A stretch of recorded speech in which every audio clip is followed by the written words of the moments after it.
Axiom Space, and we're going to be talking you through the events of Dragon approaching and docking with the space station and carry our coverage through to the welcome ceremony that awaits the crew once they are on board the space station. The AX-3 mission officially started on Thursday, January 18th, when the Axiom crew lifted off from Kennedy Space Center's historic pad 39A at 4:49 p.m. Eastern Time. Our four-person, all-European crew will experience up to 14 days on board the International Space Station. The crew inside Dragon Freedom is now in position just outside the keep-out sphere around the International Space Station, approximately 420 kilometers above Earth. They are awaiting the approach initiation burn that will be the first of several steps that incrementally guide them to the International Space Station. And the Crew 7 Dragon spacecraft, known as Endurance, will be there to greet Dragon Freedom when it arrives. Dragon Endurance docked with the space station back on August 27th, 2023 at 9:16 a.m. Eastern Time for its 6-month stay. So very soon, we're going to have 2 Dragons up at the station. With that, let's head over to NASA's Gary Jordan for a closer look at Dragon's flight to the International Space Station. Hey, Gary. Hey, Kate. Hey, John. So great to be with you to welcome Dragon Freedom and the AX-3 crew aboard the International Space Station. I'm here at the NASA Johnson Space Center in Houston, Texas, in the International Space Station Flight Control Room. Teams here in joint operations with the teams over with you in Hawthorne, working together to bring Freedom and the crew to dock with the International Space Station. We are just minutes away from the approach initiation burn to take us into the approach ellipsoid. The teams have pulled go for that and have tested out the big loop communications.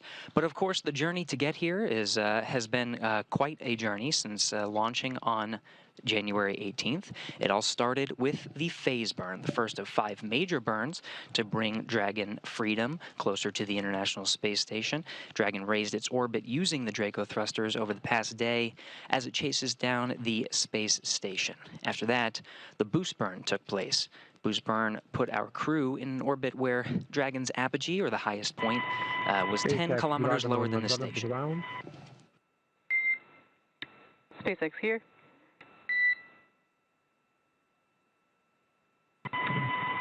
For 010 completed, all fuel suited and set. Copy that. Completion of suit don procedure for all crew.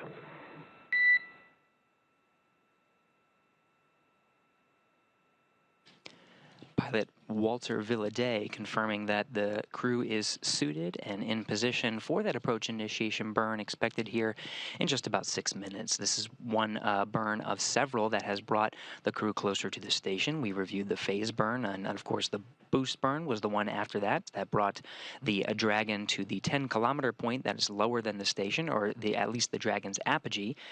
From there was just 3 major burns left before integrated operations and Dragon's final approach. After boost burn was the close burn. The close burn brought Dragon on roughly a co-elliptic orbit with the International Space Station, so that means it was maintaining that 10 kilometers lower than the station the entire way around Earth. That's in contrast to only being 10 kilometers lower than the station during the just the apogee, or the highest point achieved by the boost burn. 8 hours after that was the transfer burn, executed the 4th major maneuver where we raised Dragon's apogee, or the highest point of its orbit, to just be 2.5 kilometers lower than the International Space Station. Finally, we rounded everything out with that final co-elliptic burn to once again maintain that consistent orbit lower than the station at that 2.5 kilometer point. Now that final co-elliptic burn executed and brought Dragon just a little slower than expected, so we'll be tracking a docking time a little later than originally advertised. Right now we're aiming for 4:40 a.m. Central Time. And of course, we're tracking towards that approach initiation burn in just about 5 minutes. Now that's the final stages of Dragon's rendezvous with the space station. It's also where, like I mentioned at the top, we start integrated operations between the Dragon control teams here in Hawthorne, as well as the space station flight controllers here in Mission Control Houston.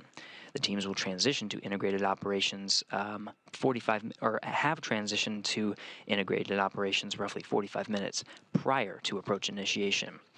So during the approach, SpaceX flight controllers will work in tandem with the NASA team here in Houston to activate and test out a number of systems on Dragon, including the bidirectional communications with the C2V2 system, which stands for Common Communications for Visiting Vehicles, and sets up a data stream from Dragon to the station, giving another path for Dragon's telemetry to come to the ground and give an additional command capability to astronauts aboard the station. They'll also maneuver Dragon to the proper attitude and initialize the navigation sensors used for the methodical approach to station.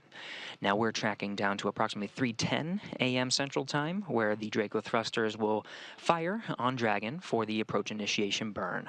And that brings Dragon from about 2.5 kilometers below the station and just 7 kilometers behind it. Then it will swing Dragon up until it's about a quarter mile, which is about 400 meters directly below station. So this maneuver will also move Dragon inside one of 2 checkpoints around the station that requires a set of go-no-go poles with the different control teams. The first checkpoint is called the approach ellipsoid, as you might hear it called, the AE. It's an imaginary shape measuring 4 kilometers by 2 kilometers by 2 kilometers, essentially a large 3-dimensional oval. Before Dragon is given permission to move inside that approach ellipsoid, the capsule is configured to be on what's known as a 24-hour safe trajectory. This means that if Dragon lost all control to the thrusters, it would be at least 24 hours before its trajectory would move inside that approach ellipsoid. Now, once Dragon arrives at the 400-meter mark below the station, it'll be on what's called waypoint 0. This will be the first checkpoint during our approach. The vehicle can hold there at 400 meters, but if all systems check out, we'll continue on to waypoint 1. Now, NASA and SpaceX teams will do a go-no-go poll to move Dragon inside what's called the keep-out sphere, another checkpoint at about the 200-meter radius mark. Flight controllers use this to monitor all arriving and departing vehicles. It's another chance to confirm all the guidance, navigation, and control systems are working correctly on Dragon before moving closer to station. It carries a similar requirement on the orbital trajectory that if Dragon were to somehow lose control of the thrusters, and the space station would be in a safe for 4 orbits, or about 6 hours rather than 24 hours required for the approach ellipsoid. Now, from waypoint 0 to waypoint 1, it'll swing out and in front of the station, arriving at a distance at about 220 meters. At this point, it'll be on what's called the docking axis. It means it's directly in front of that docking point. And the crew today in Dragon Freedom are headed to the forward-most port of the station, the Node 2 forward port. That's where Dragon docked for the crewed missions, many of the crew missions so far, and where one of the 2 international docking adapters are located, the other being the zenith or space-facing side. Now, once Dragon is only 20 meters away, it'll be at what's called waypoint 2. The spacecraft focuses on aligning its docking system with the International Docking Adapter. Now, as we get closer to that docking ring, the International Docking Adapter, we may hear the call-out CHOP. This stands for Crew Hands-Off Point, a little less than 30 seconds before docking. At this point, any aborts would have to be done automatically by Dragon. Now, after we hear that call, we are just meters away from contacting the International Docking Adapter, and that's the moment we are waiting for. We're tracking 4:40 a.m. Central Time today when our crew arrives at the space station. Dragon will fly in and make contact with that IDA, and that's called a soft capture. The soft capture ring will then retract until the sensors indicate it's time for 12 hooks to drive into place and give us that hard capture and firmly secure Dragon to its new home on the space station.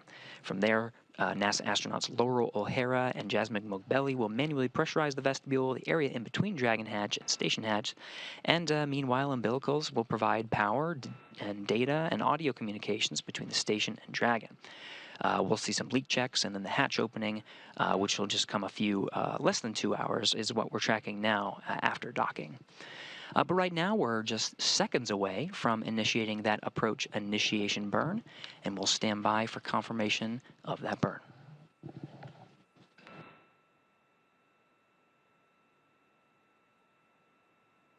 And confirmed, Dragon is in approach initiation. Draco thrusters are now firing.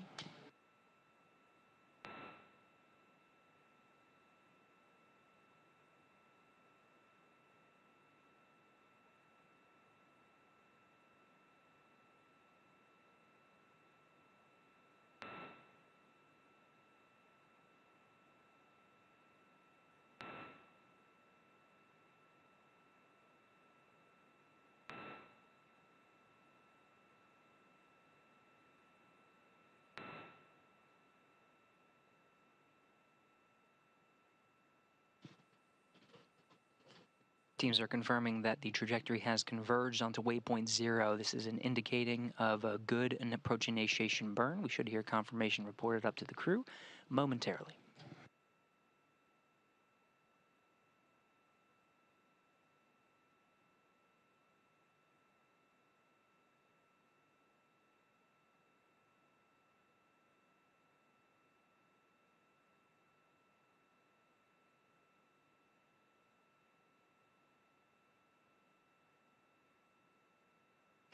Again, waypoint 0 is a mark that's roughly 400 meters directly below the International Space Station. At this point, the Dragon is inside the approach ellipsoid, but just outside what's called the keep-out sphere.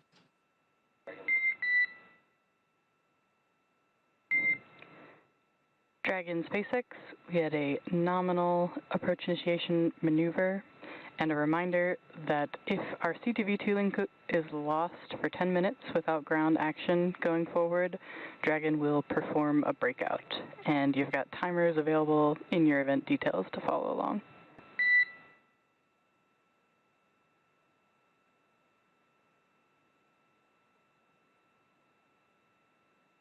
SpaceX Dragon on the big loop, okay. And copy Dragon, just reiterating on the big loop, that was a successful approach initiation burn and proceeding into approach 0 shortly.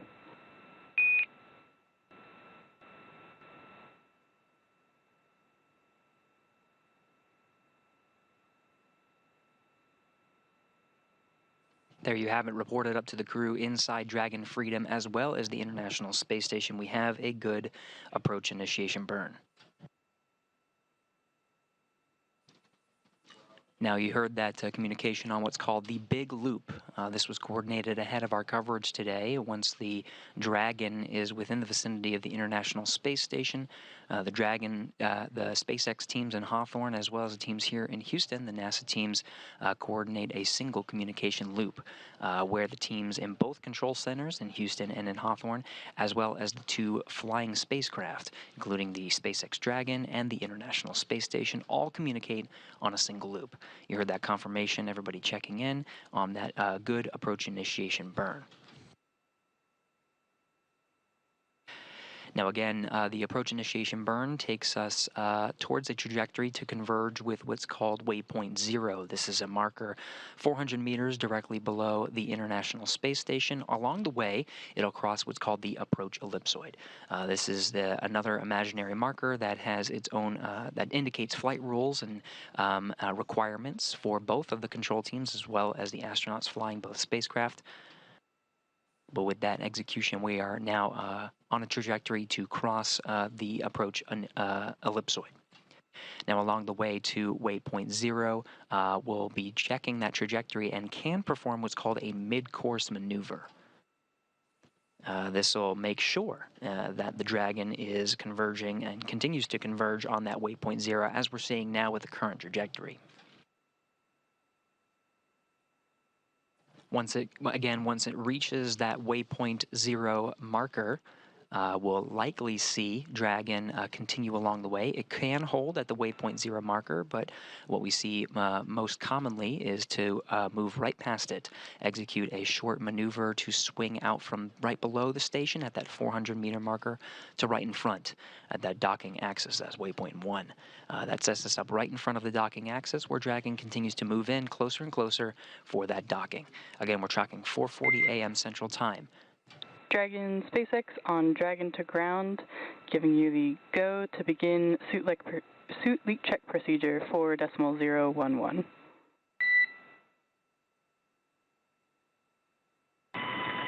SpaceX Dragon on Dragon to ground in work.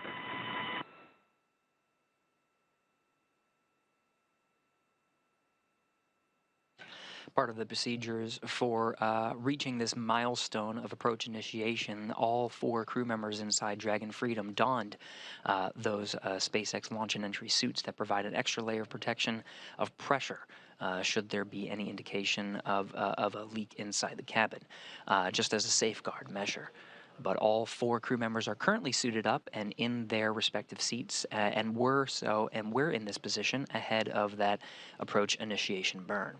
Now, the procedures have the crew suited and in those seated positions with their umbilicals plugged in to provide cooling, as well as communication from the suits and the communication devices inside the helmets through the Dragon to communicate on these loops. However, we still have yet to do those leak checks, another verification. Now, the suits are worn for the most dynamic parts of Dragon's flight to the International Space Station, including, of course, the launch, and then what they are preparing for now, which is the docking. After that approach initiation burn, there's plenty of time to prepare and perform those leak checks. We're expecting a waypoint 0 arrival in approximately 40 minutes from now. Of course, we do have the ability to execute that mid-course maneuver. If we do execute it, we can expect it in about 20 minutes. Plenty of time for the crew to perform those leak checks.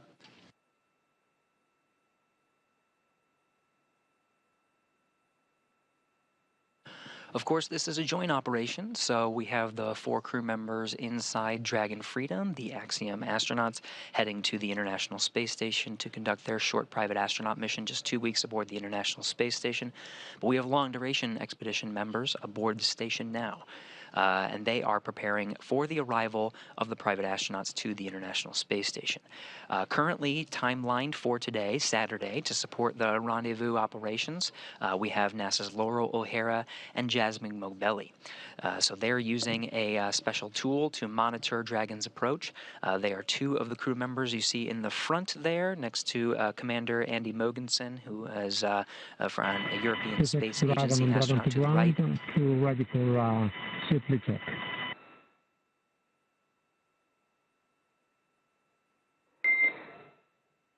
Dragon, we copy, and you are go to initiate suit leak check.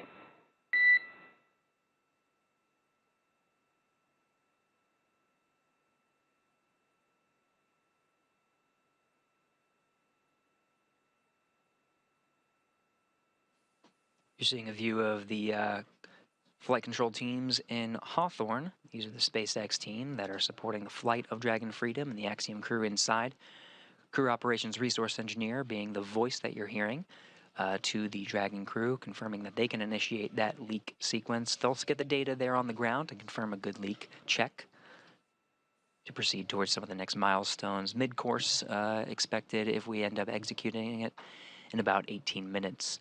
Arrival at waypoint 0 in 38 minutes. What you're seeing now is a live view from the International Space Station. We have a tally-ho of Dragon Freedom and the Axiom crew inside. The Dragon is approximately 4 kilometers, is what you're looking at now, 4 kilometers away from the International Space Station. Space Station is orbiting in an orbital daytime as well as Dragon. We're just east off the coast of Argentina on the South Atlantic Ocean.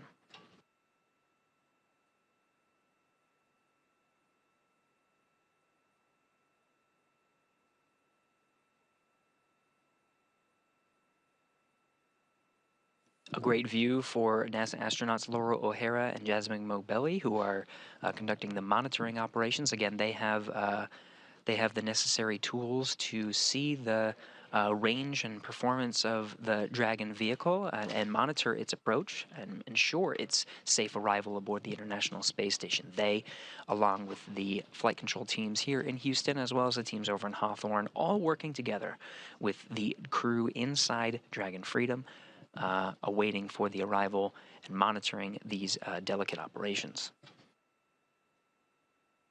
Again, we're tracking 4:40 a.m. as our arrival and contact with the forward port of Harmony. That's on the very front of the International Space Station. That's where Dragon Freedom will remain docked for the 14-day stay aboard the International Space Station.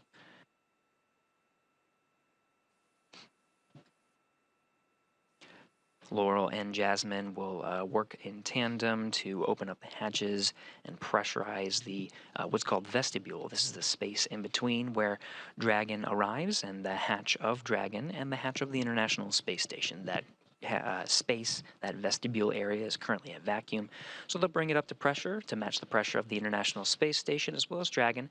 It's what we expect, is what we see here on sea level, 14.7 psi. It'll be a slow and methodical pressurization. There is some fluctuations that occur during pressurization due to thermal, just to make sure it's thermally stabilized and we're getting a good read on that pressure. So we'll do that slowly and methodically before opening up the hatch. What you're seeing is a zoomed-in view from the station's external cameras. We're following along. You're seeing some of the features of Dragon. And SpaceX, we see 4 good leak checks.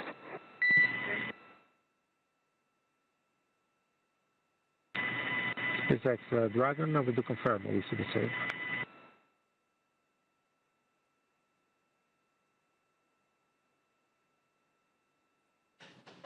All right, with that, we have beautiful views of Dragon and confirmation that we have 4 good suit leak checks. This is just verifies that the crew continues to be ready for some of the next major milestones. We are well on our way to arriving at the International Space Station later today. And of course, we're working together. We're here in NASA's International Space Station Flight Control Room in Houston, Texas. But we are working in tandem with the crew, with the flight control teams that you have over in Hawthorne. Let's go back over to Hawthorne with Kate and John to check in on the crew and what's happening over there. Kate and John. Excellent words, Gary. Thank you very much. Yeah, as you can see there on your screen, that is a beautiful shot of Dragon with our 4 Axiom crew members inside. And with that, while we wait for Dragon and the AX-3 crew's arrival at the space station, let's go ahead and meet that crew that's on board. The commander of our flight today, Michael López-Alegría, or MLA, is no stranger to Axiom missions, Dragon, or the space station. AX-3 marks his 6th mission to space, having completed 3 space shuttle flights and a Soyuz mission as a NASA astronaut prior to commanding AX-1 with Axiom Space. Today, when not in low Earth orbit, MLA serves as Axiom Space's chief astronaut. Our pilot on today's flight, Colonel Walter Villadei from the Italian Air Force, is taking his inaugural trip to low Earth orbit. Villadei currently serves in the Italian Air Force and as head of the Italian Air Force's representative office in the United States. He has completed cosmonaut training as a space engineer, participated in multiple analog training missions, and flown a variety of aircraft and missions as an active flight engineer in the Italian Air Force. Our 3rd crew member for today's mission is Mission Specialist Alper Gezeravcı. Alper is the first Turkish astronaut to go to space. With 15 years of experience across a myriad of aircraft for the Turkish Air Force, Gezeravcı got his start in the Air Force Academy in Istanbul, Turkey, and earned a master's degree from the U.S. Air Force Institute of Technology. He then flew as a commercial airline captain for several years before returning to duty in the Turkish Air Force. And finally, we have Mission Specialist Marcus Wandt, a lieutenant colonel in the Swedish Air Force. In November of 2022, Marcus was selected by the European Space Agency as an astronaut reserve. However, with the AX-3 mission, he now becomes the first project astronaut in ESA's history, a new designation within their ranks. So, if you couldn't tell by all of those wonderful descriptions, this is really an incredible crew. They are so well prepared for spaceflight, even though only one of them has been to space before. They're all really well trained, and all these years of experience really speak for themselves. It really does, and it really just shows the breadth and the caliber of this crew and how prepared they are. This is the first all-European crew. They're representing 5 nations across them, and with that, they're helping to expand low Earth orbit. All right, now let's talk a little bit about how they got to this point today. So on January 18th, starting their mission, crew wrapped up their pre-flight quarantine phase as they flew, you can see there, from their quarantine facility, got on board their helicopter and flew to their launch pad. You can see them coming over the Cape right there and enjoying the trip, I think, looking at their vehicle for the first time. So fun. Yeah, I can't imagine what's going through their minds right now. You can see a mix of just pure joy and real solemnness as they get to greet their families and wave goodbye to them before suiting up in the LLF. And that's really where we hand over to SpaceX. I love that they were able to fly around the launch pad before getting turned over to the SpaceX crew, which is what we see here. We put them in the Teslas and we drive them over to the Falcon Support Building, which is where our suit-up room is located. And here we see them walking out of that building after completing suit-up. This is a nice moment here where we get to really see them as their crew on launch day for the first time. They then get back in those Teslas and drive up the about half-mile distance from the Falcon Support Building up to the launch pad. And these Teslas are actually outfitted with cooling systems within it. So the umbilical cord that they plug into while they're in Dragon, they also get to plug in here as well to help keep some cool air flowing through the suits during this short drive. They then get out of the vehicles. Wow, big smile there. And coming up is one of my favorite moments of launch day. Just this view that they get, and it's their first opportunity that they have to see the vehicle up close on the day that they're going to ride that vehicle into space. You're right, and you can see the crew there so happy. Commander Michael López-Alegría and pilot Walter Villadei, and then our mission specialist Alper and Marcus just enjoying their walk down to their vehicle. Yeah, so once they got into Dragon, we have this moment here. Yeah, the successful launch at 4:49 p.m. Eastern Standard Time. Such a beautiful liftoff, and again, this is from Pad 39A, which is, it's a historic launch pad. This is the launch pad where humans first went to the moon. So I love seeing human spaceflight continue from this location, especially on a picture-perfect day like that. Yeah, it was really great.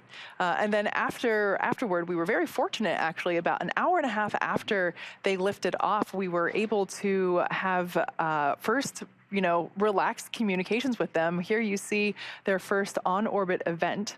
It was so cool just to see them, obviously they took their suits off. They're a little bit more comfortable here. And they got to relay some experiences back to us. MLA, who, for those of you that might be unaware, this is actually his second time flying in our Dragon spacecraft. So he is the founding member of our Frequent Flyer Club.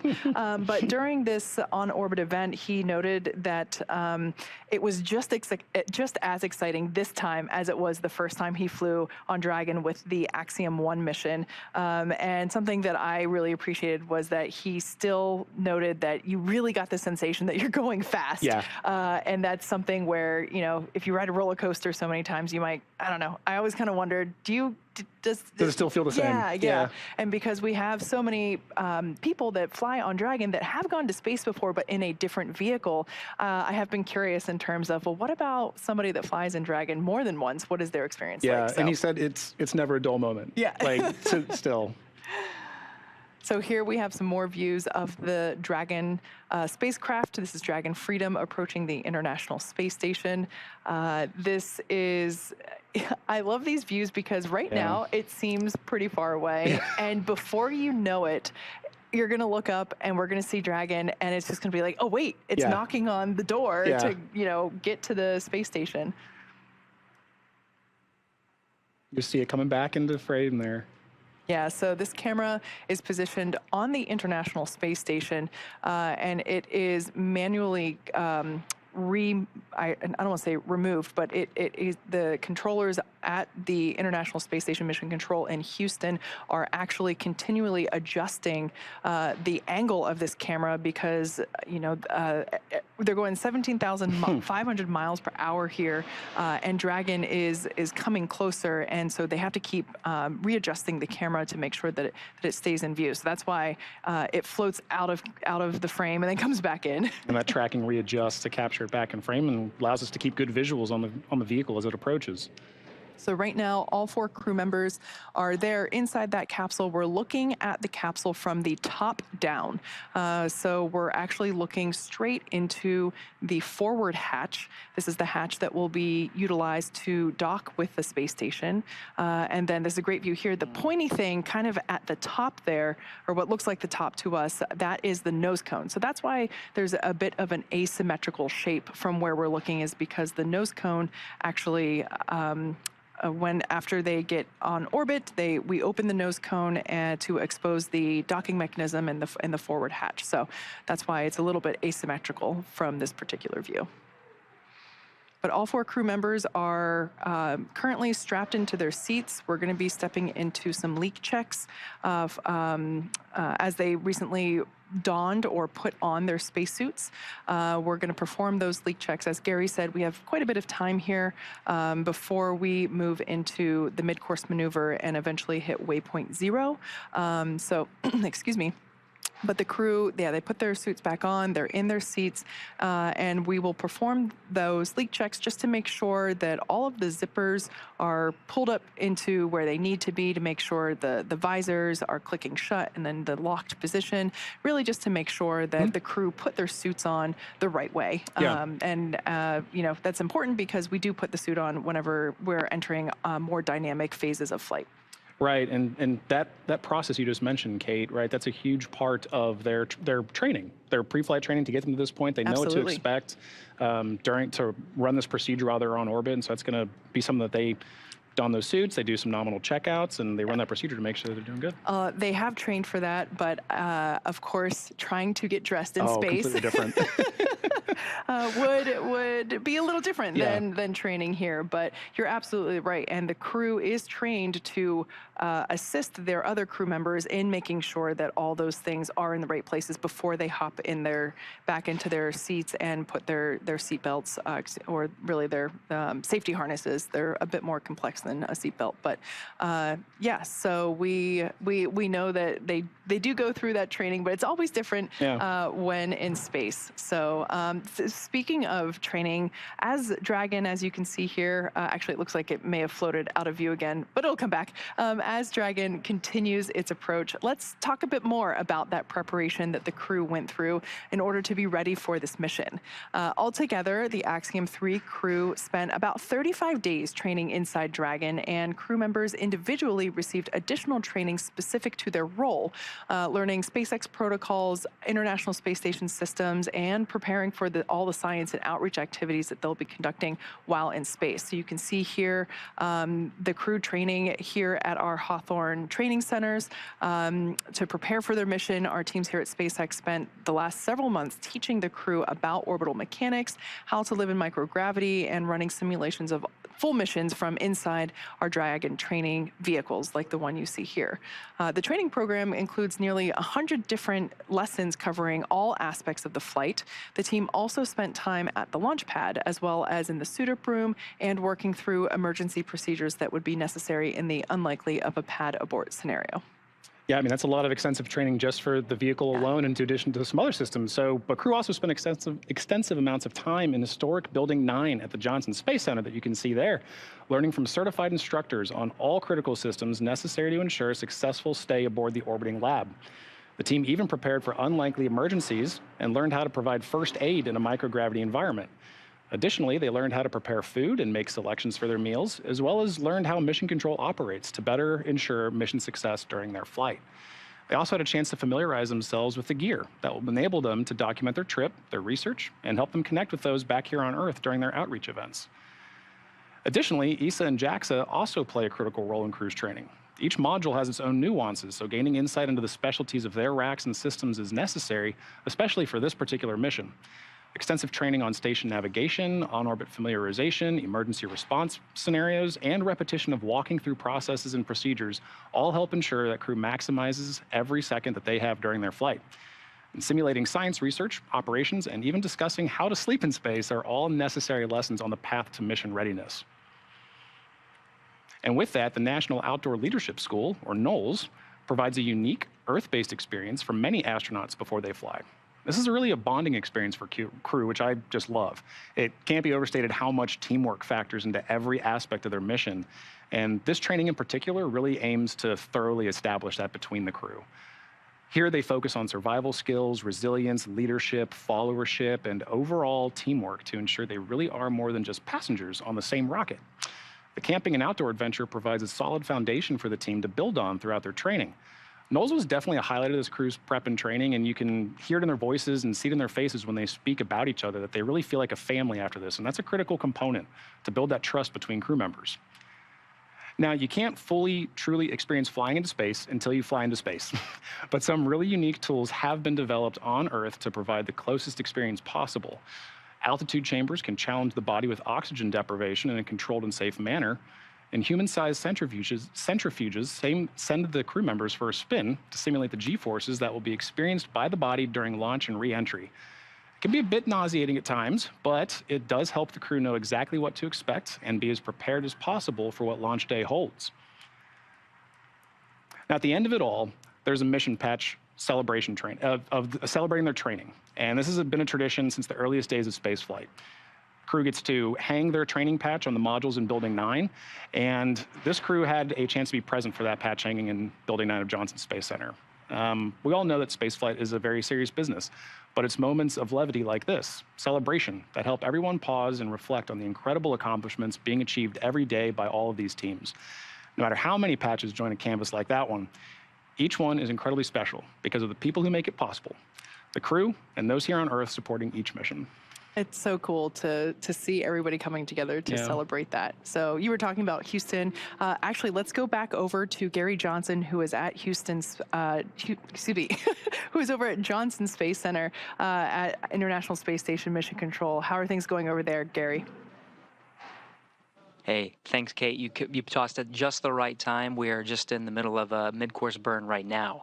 So we're standing by as a very short burn, so we're just going to stand by and just monitor the performance. It's just a course correction maneuver, just to make sure that we are right on track to meet up with that waypoint 0.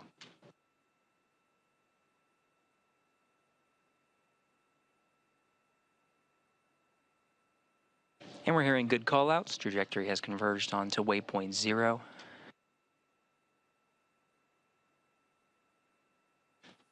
Teams are analyzing just to confirm, but we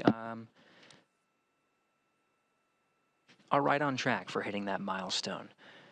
We have a clock on the board here counting down a little less than 20 minutes, and we're expected to arrive at waypoint 0.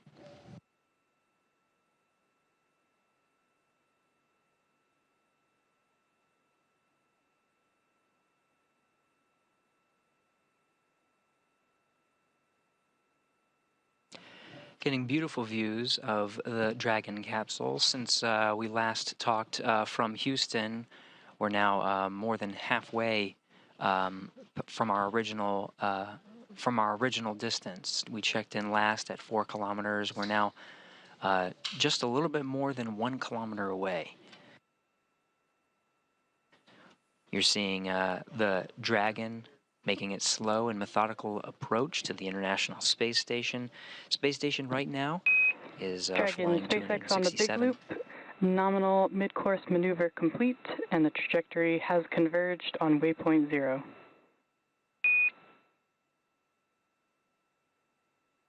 Kelly, thanks.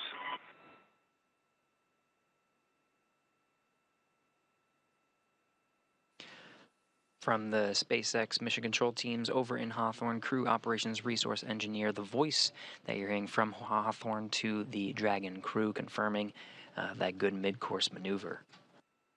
Again, that's just a way to make sure that the trajectory is converged onto the expected waypoint 0. You can see all the burns that have happened over the past couple of days to get us to this moment. Approach initiation starting very shortly after the start of our coverage this morning, and that mid-course maneuver is about the halfway point just to get us right to where that waypoint 0 is. That 400 meters that you're seeing is directly below the International Space Station. You can see 2 zones surrounding the International Space Station, one being the approach ellipsoid, the other being the keep-out sphere. Each with their own set of flight rules, but once we reach waypoint 0, we'll swing out right in front of the International Space Station, just outside of that keep-out sphere, not entering until we get the all clear. Now, the waypoint 1 is the next milestone, and it takes us immediately in front of the International Space Station. It still remains outside of the keep-out sphere until the teams assess the vehicle and its performance and trajectory and do a go, no-go poll to say, yes, we are good to move inside the keep-out sphere. Now, in a short loss of signal with the video from the International Space Station, we can expect intermittent gaps in our video, but the flight control teams have done a good job of securing pretty continuous coverage through the duration of our coverage from Station Houston on the big loop for Laurel and approach monitoring.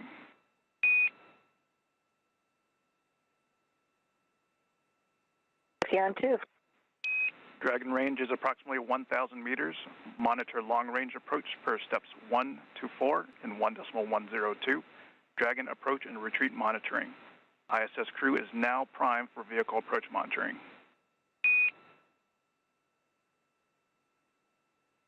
Copy, ISS is prime and we're stepping into the procedure.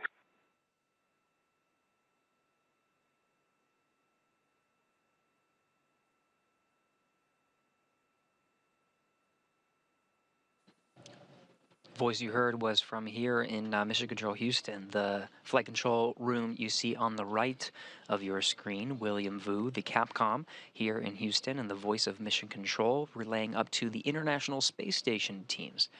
It's NASA astronauts Laurel O'Hara and Jasmine Mogbelli that are working to monitor the approach and docking of Dragon today. William being on the far side of your screen.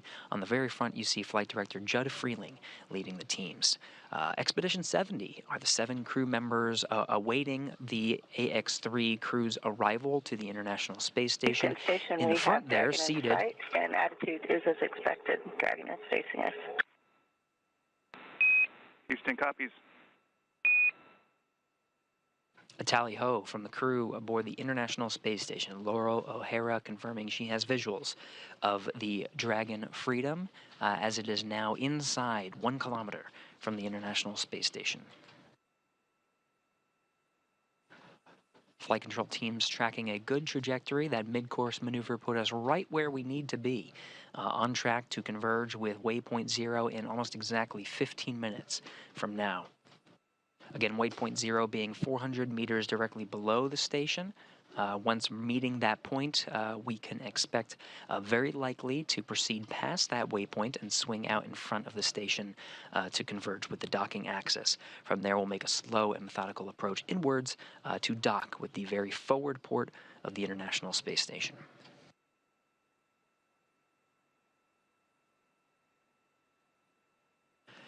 International Space Station and Dragon Freedom are currently flying 264 statute miles over the South Indian Ocean, just east off the coast of Madagascar.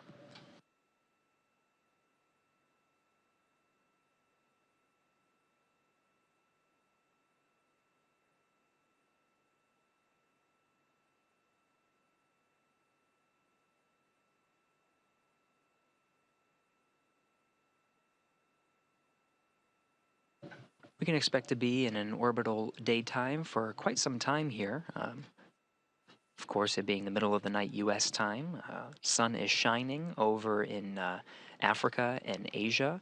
We're expecting to see continuous sun views illuminating the Dragon Castle and the International Space Station. Sun may set. We might get some dimmer views right around 4:09 a.m. Central Time. But for now, we can see a lot of the features of the International Space Station. Again, those intermittent loss of comms, those are very much expected throughout our coverage today. It's tracking and data relay satellites. These are geosynchronous satellites that communicate with these low Earth orbit spacecraft. Very short loss of signal. We regained it now and should maintain it for at least through the most remainder of our sunlight. Again, sun setting probably around 4:09 a.m. is the predicted sunset. We'll start seeing the views of Dragon Freedom and the AX-3 crew inside getting a little bit dimmer, but for now we can enjoy the International Space Station and Dragon flying over the Indian Ocean. We're seeing features of the Dragon spacecraft from here. On the very forward end, you can see that nose cone pointing straight towards the International Space Station, guidance, navigation, and control equipment facing right towards there, and there is a communications link called C2V2, Common Communications for Visiting Vehicles, relaying communications in between the 2 flying spacecraft. And of course, relaying them down to the flight control teams you see in both of the flight control rooms.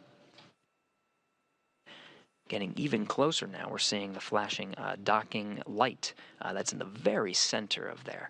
You can start seeing the features of the soft capture ring, the gray center that's around the middle there.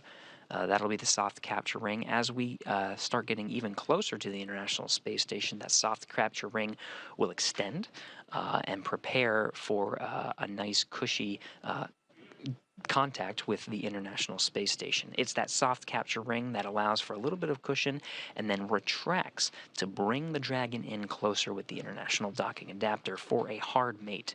There are 12 latches. Now start flying over a ground station to provide views from the Dragon itself. We got just a glimpse of the crew inside and are now seeing what the International Space Station looks like from Dragon Freedom. We're just a little over 600 meters from the International Space Station. Eyes on both sides. We have the Dragon looking at the International Space Station and the Space Station looking at SpaceX on the big loop. Ground has pulled go for approach 0, and we will be enabling the maneuver shortly. Expect to reach waypoint 0 at 09:58, and a reminder that Dragon will continue approach through waypoint 1 towards waypoint 2 without stopping.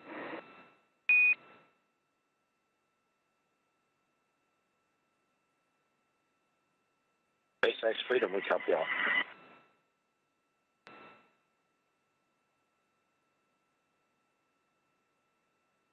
Excellent news from the flight control teams. Teams have pulled go to past several of the upcoming waypoints. We are talking about waypoint 0 being 400 meters right below the International Space Station. You can hear flight control teams pulled go to pass not only waypoint 0, which is 400 meters below, but waypoint 1, which is 220 meters in front of the docking axis, in front of the International Space Station.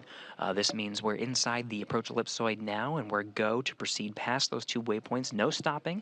So right when we reach that 400 meter mark, we're going to swing right out in front of the International Space Station to that 220 meter mark, and then slowly and methodically start pushing in. Waypoint 2 is only 20 meters away from the International Space Station. A commanded hold can be issued if necessary. However, there is another scenario where the Dragon will simply pause for just a few seconds to switch modes to approach from waypoint 2. So it'll just pause for maybe about 30 seconds before proceeding in. But again, flight control teams will assess Dragon's approach and performance along the way, and does have the ability to command a hold at 20 meters just to wait and make sure conditions and systems are good before proceeding in for that docking. So far so good though. We're tracking a trajectory that takes us in for that expected docking time of 4:40 a.m. Central Time, a little less than an hour from now.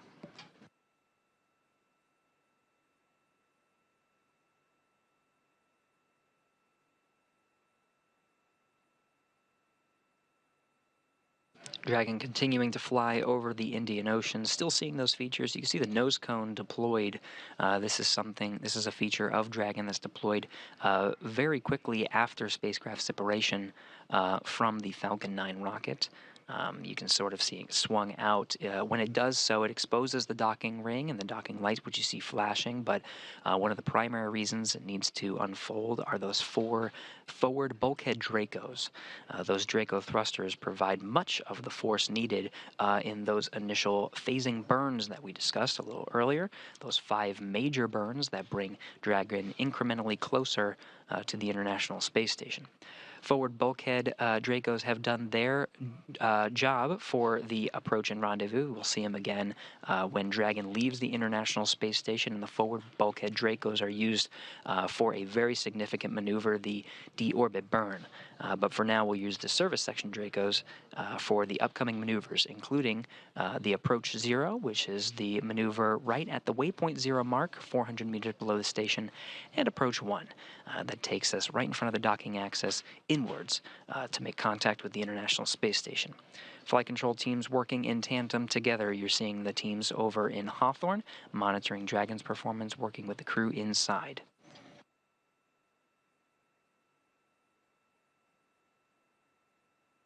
Great views of the International Space Station, only 500 meters away at this point, and you can start seeing the features that make it seem as though the Dragon is right underneath. We're almost there, about 7 minutes away from waypoint 0. This is about what 500 meters looks like. Right now we're over the North Indian Ocean. We're about to cross the southern border of India here soon. Still in an orbital daylight, expecting that sunset in a little less than 20 minutes.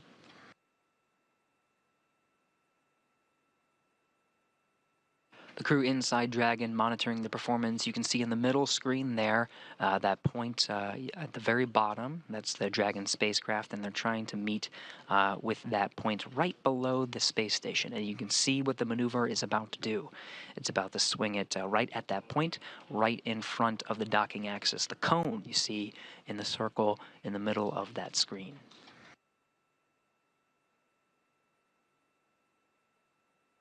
Features of the International Space Station becoming a bit more prominent. The solar arrays on both wings of the space station, to the left and to the right. The forward port, where Dragon Freedom and the Axiom crew will be docking, is at the very tip of this view here.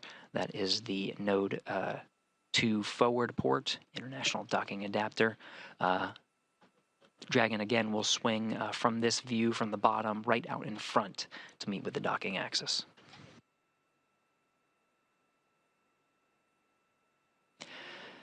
Commander Michael López-Alegría on the left of your screen, one of the 4 crew members inside Dragon Freedom, suited up, ready to monitor these operations. Pilot Walter Villadei to the right.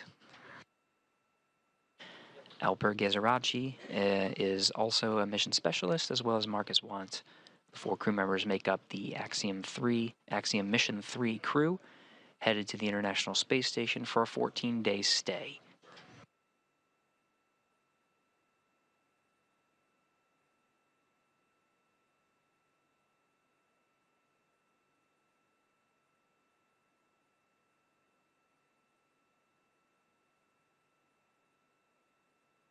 Counting down 5 minutes to waypoint 0. 3:58 is the approximate time of executing that approach maneuver. Again, it's the service section Dracos on the outside of the Dragon spacecraft that will take it, that will be fired and make sure that the Dragon converges to waypoint 1, again right in front of the International Space Station.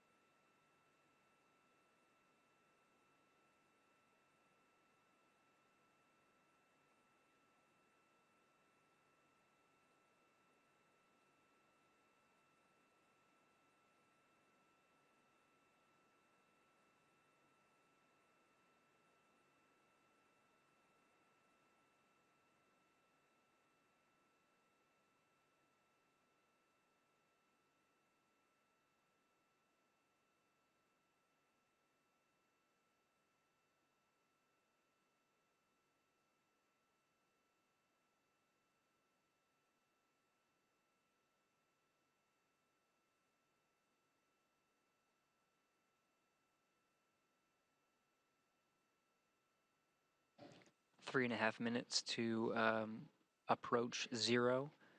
That's the waypoint marker. We're getting views, continuing to get views from the ground stations, providing that video from the Dragon spacecraft, and of course continuing to get great views from the International Space Station. We're now flying over India. Right there you're seeing the southern coast of India.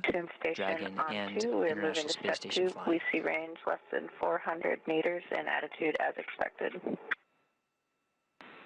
Houston copies.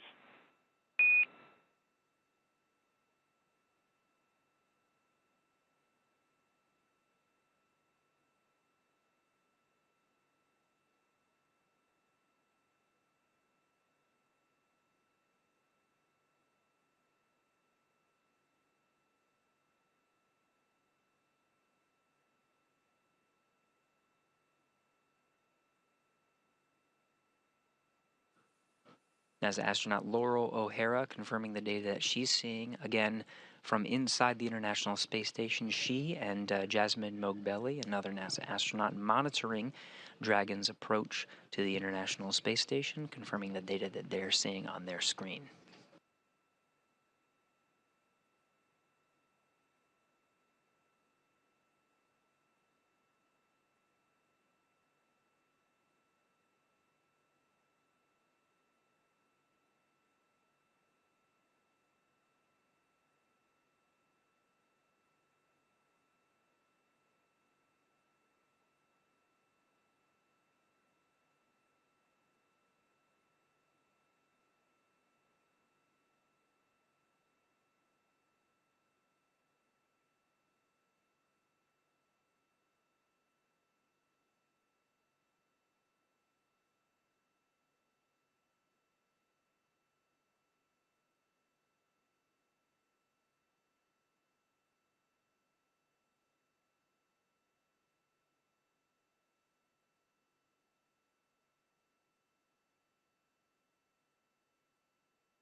External cameras on the International Space Station continuing to track Dragon Freedom.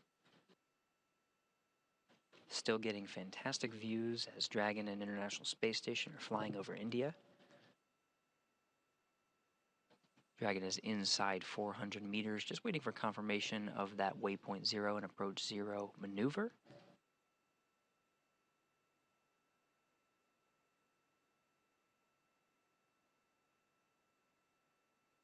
Both vehicles flying at 17,500 miles per hour.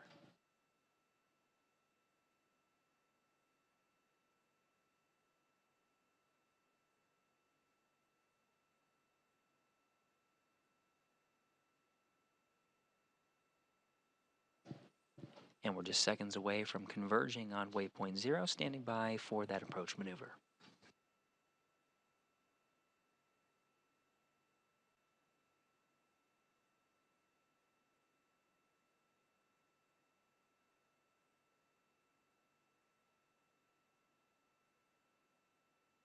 And confirmed, we're in approach 0 now. Service section Dracos are firing, standing by for the performance of that approach maneuver.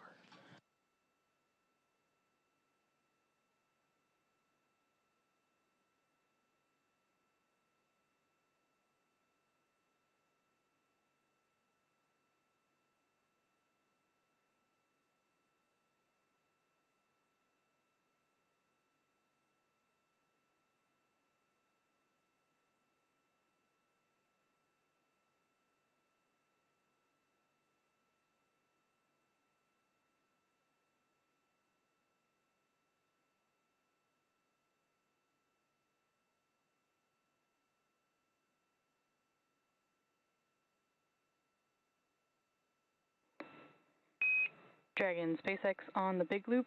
Approach 0 has started and the trajectory has converged on waypoint 1. You can expect arrival at waypoint 1 at 1025 UTC.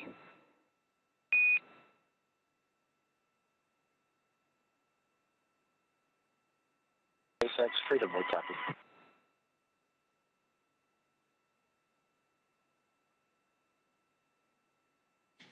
And with that, the teams have confirmed a good approach 0. That was a good burn, and we're converged onto the next waypoint, waypoint 1, being 220 meters right in front of the International Space Station.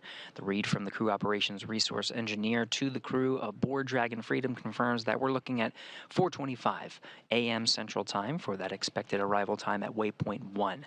Again, the teams have polled a go, no-go for passing those two waypoints, waypoint 0 and waypoint 1. So we'll see a maneuver very similar to what we've seen for waypoint 0, where once we reach that waypoint, the approach maneuver will be immediately executed. No hold is expected. However, teams will continue to monitor their performance. Everything's looking good so far. With that, we're just about 25 minutes away from that waypoint 0. So why don't we toss it back over to Hawthorne and check in with the teams over there, Kate and John. Thanks, Gary. For those of you that have just recently joined, we are tracking the approach and docking of Dragon with the AX3 mission approaching the International Space Station. We do expect contact to occur around 2:40 a.m. Pacific, so coming up in about 40 minutes from now. Everything is going really well so far. We are now just past the 400-meter mark, or waypoint 0, heading toward the 220-meter mark, waypoint 1. And as Gary reported earlier, the teams polled yes to not have to stop at either of those waypoints. Those are opportunities for us, if needed, where we can stop there and reset and do whatever course corrections are necessary. But good news, we're able to cruise right through waypoint 0, which is what just happened. We're going to be able to go straight through waypoint 1, which, as I mentioned, is about 220 meters away. So it's safe to say AX3, they're cruising this morning, which is great. I'm sure that they are so excited. This journey has been about 36 hours or so since they lifted off. Gosh, I guess that was not yesterday, but the day before. They lifted off at 4:49 p.m. Eastern time. And so, yeah, about 36 hours they've been in Dragon, and I'm sure that they are very much looking forward to beginning all the science and experiments and everything that they are about to embark on for about the next 2 weeks or so. You're absolutely right, Kate. I mean, this crew is ready with this mission. And as you mentioned, right, they're ready to do the science and the research. And we know how core that is to this mission, these particular objectives. And you really can't talk about spaceflight, human spaceflight missions without talking about mission patches. Oh, right? Absolutely. Right. These mission patches are left behind as this lasting reminder of what occurred on the mission and what the crew was doing, and they end up everywhere, and they're definitely in that vehicle. Oh, yeah. And there's going to be more. There's plenty on the International Space Station, and we have them all over our laptops and everywhere. So it's a really big deal for crew to be involved in designing that patch because it's such a lasting mark of their dedication and their hard work. So you'll often find a lot of the significance for them personally and the nations that they represent. So let's take a look at the AX3 mission patch now. As you can see, their names, a star, and unique graphics for each nation are featured to highlight all 4 astronauts. With the commander, MLA, Michael López-Alegría, holding dual citizenship, the 5 national flags mark the top edge. The destination, the International Space Station, is the anchoring element in the middle. And what I love about this is that all 4 of them are pilots, and that image of the space station there looks like pilot wings. Very cool. Yeah, I love that. On the bottom, you see the phrase plus ultra in Latin, which means further beyond, and this is the mission's motto. So all of this together builds on the patch's theme of exploration and its slogan, exploring further without borders. I love how each patch is personalized to the crew. It's not just about designing something that looks cool, right? Of course, everybody wants cool mission patches, but I just really appreciate when there's so much thought put behind the design. Yeah, it's an opportunity for crew to really think about, like, why are we doing this? And what does this mean to us together? And you can see that in the AX3 patch. You can see it in all mission patches. That's what you hope to get out of it. Yeah. And like you mentioned, the reflection of that they're all pilots. I just love that cohesiveness reflected among them. And in line with cohesiveness, there are many teams supporting that 4-person crew. We can see here on our screen, they are getting closer and closer to the International Space Station, like we mentioned before. They passed waypoint 0, which is 400 meters away, so they are getting closer. But the teams all around the globe that are supporting this mission, there are critical positions in each of those places. So here at SpaceX Mission Control, or MCCX, that's the view that you see there on your screen. This is the control center we have here at SpaceX headquarters in Hawthorne, California. We have a position called CORE, which is the Crew Operations Resource Engineer. That is the voice of communication to the, actually there you see there, this is our core for today. That is Celie Grossman, and she is the primary voice in communicating, really the only voice in communicating from SpaceX ground to the crew. And this position is held all through all these dynamic phases of flight. It's very similar to CAPCOM at Mission Control Houston, which stands for Capsule Communicator. That is basically ground to ISS. Also over at Houston Space Center, we have the flight director that sits next to CAPCOM. I actually hear a live view of our flight control center. Of the Flight Control Center at Mission Control Houston. This is where Gary is reporting from whenever we go back to him. But the flight director is there next to CAPCOM, and that person leads the team through.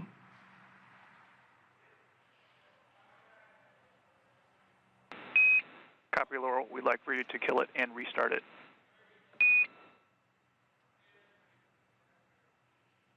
And work.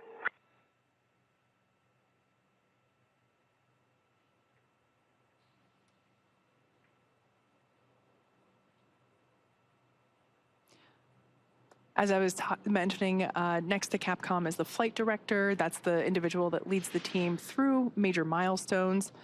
There's also ADCO, that stands for Attitude, Determination, and Control Officer. They handle controls, attitude, orientation of the ISS. There's also VVO, the Visiting Vehicle Officer. How can we restart it?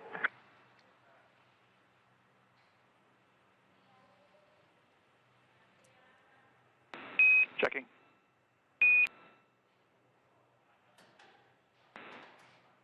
Laurel, we're going to take that one for the ground. So stand by.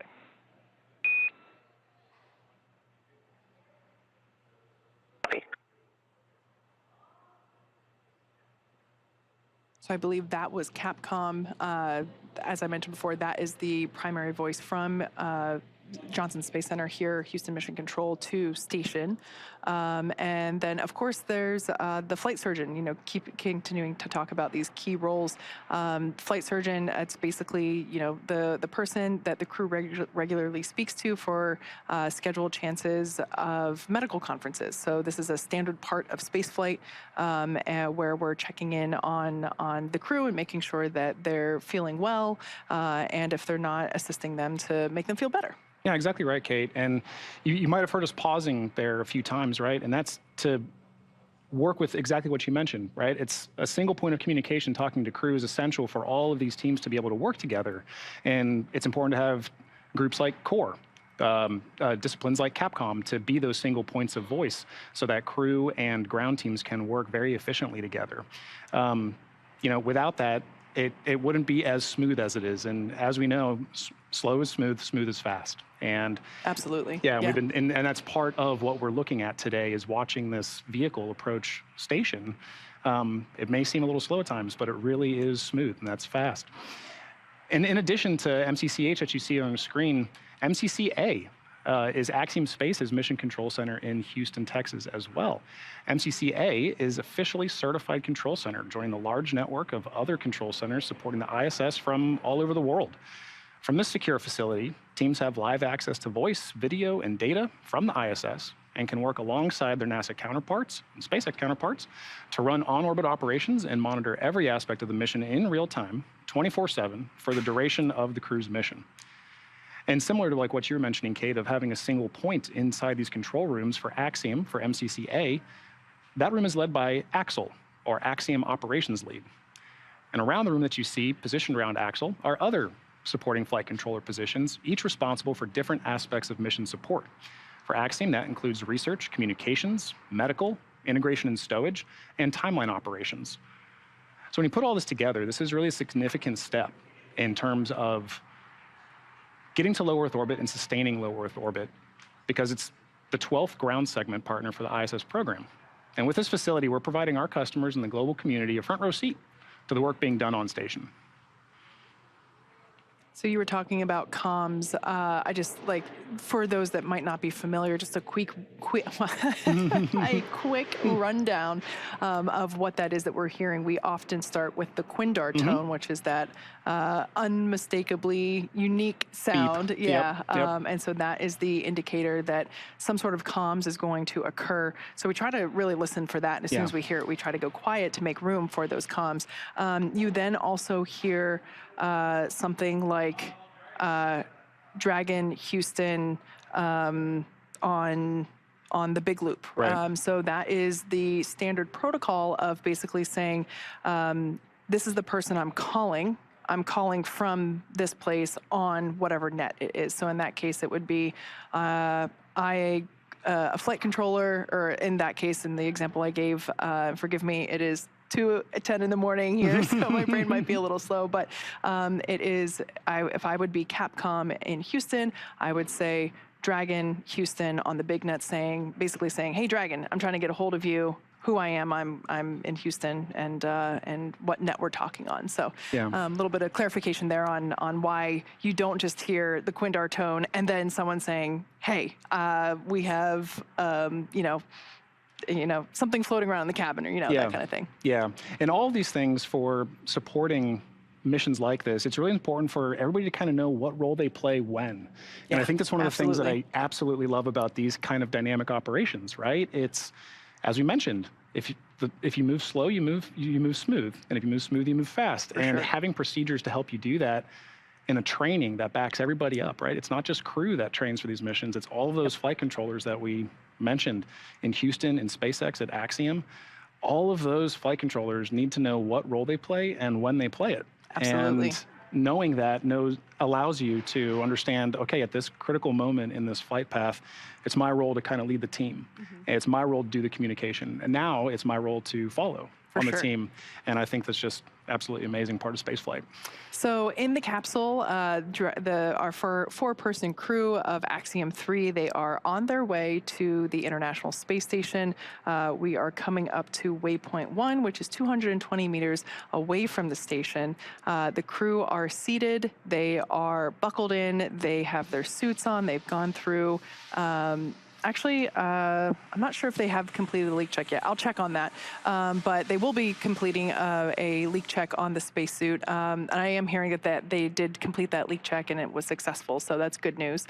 But those spacesuits are really important. You know, we heard us mention before that we have the crew wear them during the more dynamic phases of flight, and that's because those suits protect the crew from depressurization events.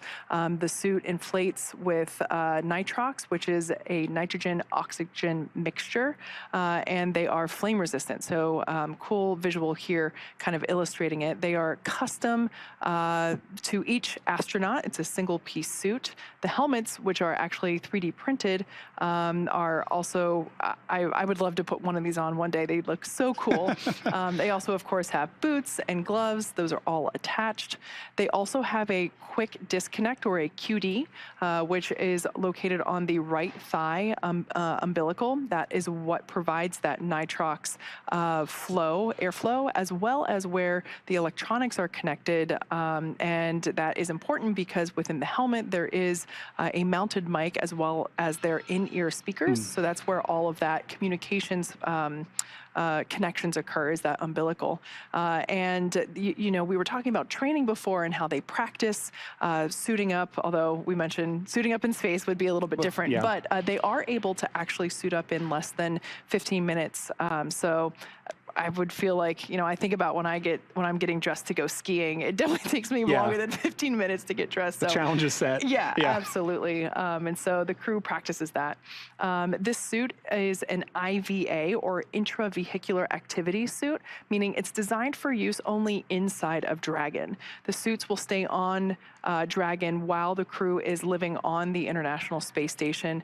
The suits that they will use for their extravehicular activity, or EVAs, aka spacewalks, there are designated suits for those EVAs, known as EVA suits. And the amount of time that they spend in suits varies. As we mentioned before, they wear them during launch, but then whenever we did the on-orbit event with the crew, the day before yesterday, you know, an hour and a half after they lifted off, we had an opportunity to chat with them, and they had already taken their suits off and were in their comfort garments. So ultimately, they have to take everything they need with them in order to be fully self-contained in the Dragon. And yeah, ultimately speaking, the suits are not only do they look cool, they are super functional, and most importantly, they are safe. So yeah, it's nice to see. You know, we don't have the view at the moment. As we mentioned, we're going to lose the views here and there. So when we have the view, we'll be sure to bring it back. The view of hopefully all four of them seated in their seats, and we'll be able to see those suits in action. So with that being said, let's actually check back in with Gary over in Houston for the latest progress with the approach to the International Space Station. Hey, thank you, Kate. Thank you, John. Yeah, we're monitoring inside 10 minutes from reaching that waypoint 1. Now, the teams in Hawthorne and in Houston are currently talking through some options.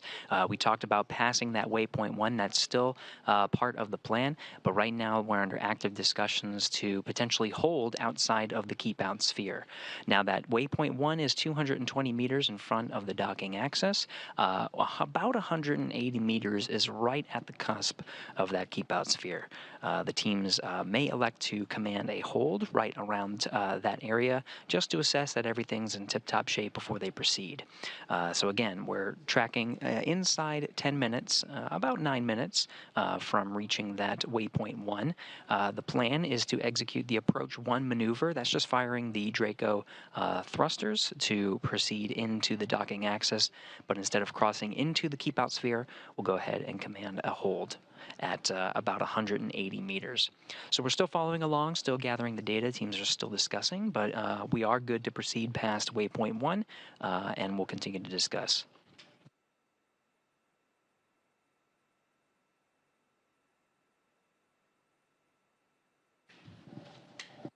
What you're looking at now are the teams inside Mission Control Houston, the International Space Station flight control teams. Of course, teams on both on different areas of the United States here in Houston, and of course in Hawthorne, California. The teams here monitoring the International Space Station. Every position you see here staffed is monitoring a different component and contributing information and data and monitoring, making sure everything's good to the flight director. Flight Director Judd Friedling is leading the teams today in coordination with the mission director in Hawthorne, California. A joint operation indeed. The two flight control centers are working in tandem with the two spacecraft in flight in low Earth orbit. That's the International Space Station being controlled out of this room you see here in Houston, as well as the Dragon controlled from Hawthorne.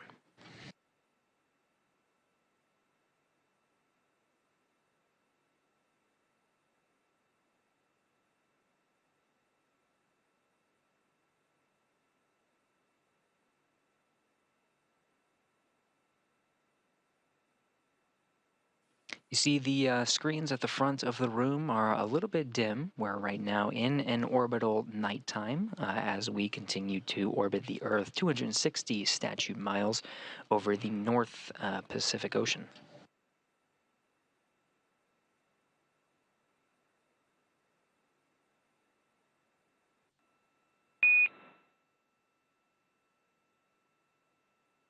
Clear for Freedom. And copy, Dragon. And for your awareness, we are going to proceed past waypoint 1, and then the ground will be commanding a hold at 180 meters in order to work some ISS solar array configuration.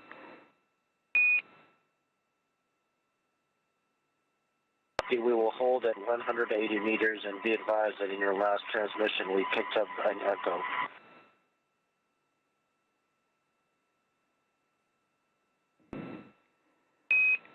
Copy, Dragon. Understand you're reporting an echo, and that's correct. The ground will be commanding a hold post waypoint 1. Okay, for what it's worth, the echo just disappeared in that transmission.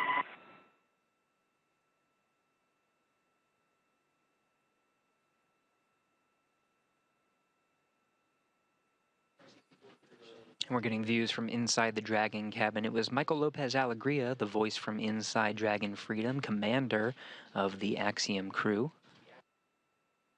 He's confirming what we did report and the flight teams did discuss, proceeding past waypoint 1 and commanding a hold.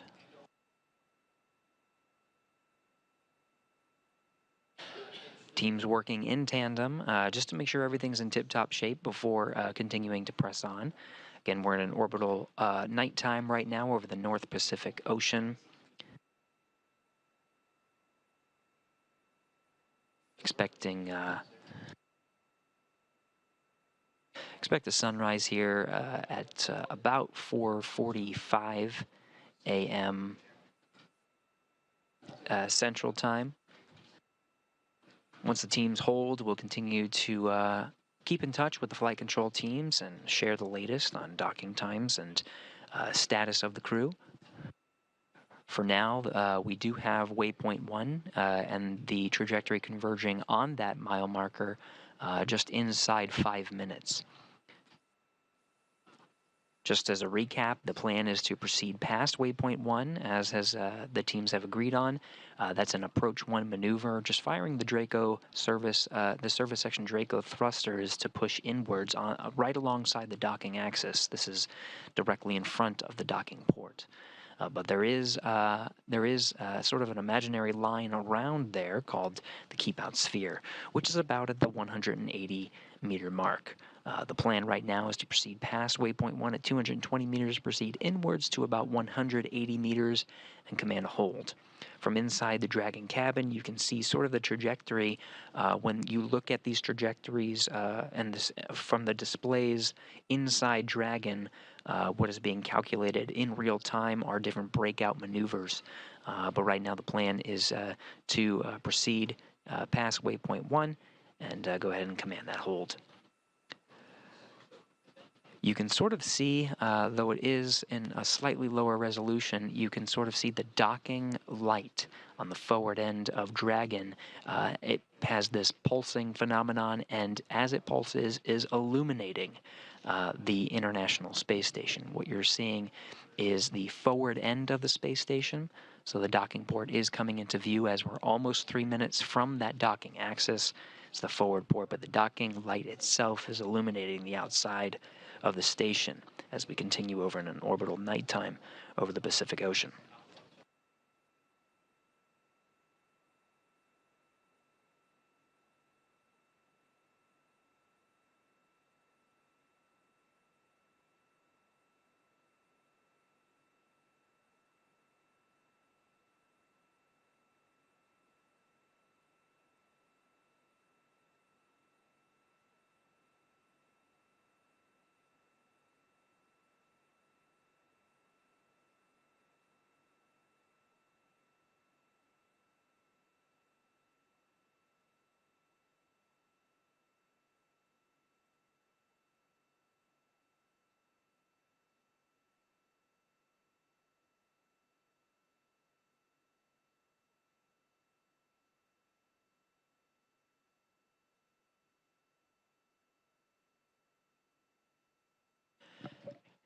Now we're listening into the flight control teams. Wanted to report some rationale. Again, we're proceeding past waypoint 1, about 2 minutes from now. This 10 minutes allows the Spartan console here in Mission Control Houston. Spartan is responsible for power and thermal monitoring of the space station systems, looking at some temperature fluctuations in the solar arrays, just wanting those to dampen out just a tad, and so we can expect a Dragon hold. SpaceX on the big loop, noting approach 1 and soft capture ring extension will begin shortly, and then ground will command the hold ahead of 150 meters. And a reminder that manual impulsive retreat recovery is not permitted.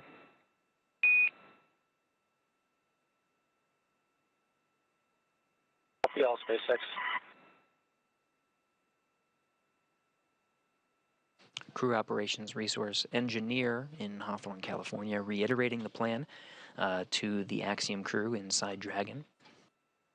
Again, we're proceeding past waypoint 1 and holding just outside 180 meters. Right now, the plan is the Spartan is monitoring some temperature fluctuations on the ISS solar arrays. Should just be a couple of minutes. Right now we're looking at approximately 10 to 15, though we'll monitor real time and provide data as we get more from the teams and they provide their assessment, just to make sure that everything's in tip-top shape like we have been reporting, to go ahead and proceed into the keep out sphere. But the teams are just looking for just a little bit more time to gather that data before giving the all clear to proceed inwards. Again, towards waypoint 2 is the next milestone, holding at just outside 180 meters. Once they proceed in, the next milestone will be waypoint 2. Teams will conduct a go, no-go poll on whether to go ahead and hold or proceed inwards again. We'll check in and continue to check in with the teams to monitor Dragon's progress for docking later this morning.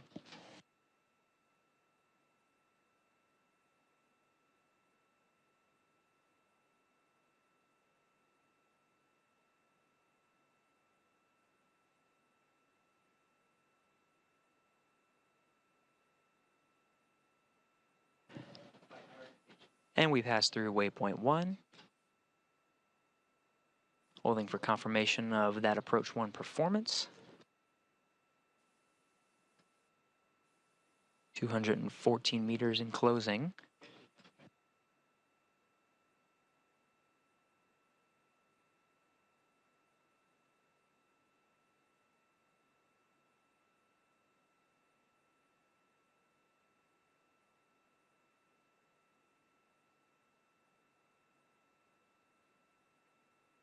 And station, we see vehicle mode approach to align point moving to step 3. Houston copies.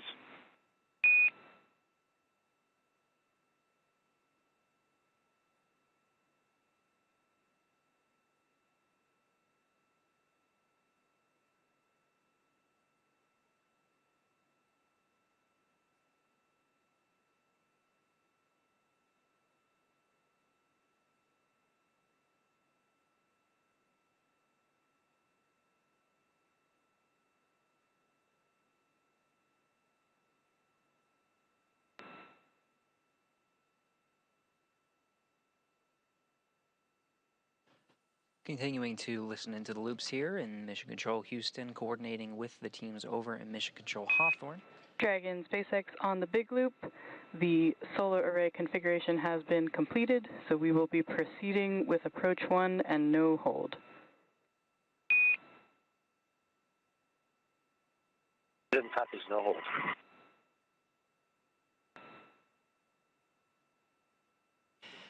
And right on time, the teams, instead of commanding that hold at about 180 meters, right at about the 185 meter mark, Station, we see lane that we are range continuing on 182. forward. Dragon in the corridor, attitude as expected. Houston copies. From inside the International Space Station, Laurel O'Hara monitoring Dragon's approach with her, it's called Rendezvous Proximity Operations Panel. This is providing data to inside the International Space Station, reporting the same data that we're seeing on the ground. We're now inside 180 meters, proceeding inside the keep out sphere. The next milestone will be waypoint 2. Teams will continue to assess the vehicle's performance throughout its progress inwards towards that next milestone and conduct a go, no-go poll to proceed past that waypoint towards docking. That go, no-go poll expected to begin in approximately 6 minutes. They may elect to do it a little bit early, but everything proceeding even better than we were expecting. That monitoring of the ISS solar array seemed to resolve itself, so we're pressing inwards. Everything looking good here from inside Mission Control Houston, but again, we're not the only game in town. Mission Control Houston you see on the right, working in tandem with the teams on the left. With that, why don't we check in with Kate and John over in Hawthorne. Kate and John. Thank you very much, Gary. You know, that was a great example of how you can hear things change dynamically in flight, and with proper training, flight controllers know how to assess their systems and their configurations and make a call on it and move forward. Absolutely, they're the experts. Exactly, exactly. You know, and crew also has been training quite a bit, and in addition to their training for systems like that, they're also training for their research. So this crew in particular is going to be participating in over 30 different scientific efforts over the course of their 2 weeks on the orbiting laboratory. So let's go ahead and highlight 3 from each of the countries who are flying today. First up is the Italian research portfolio.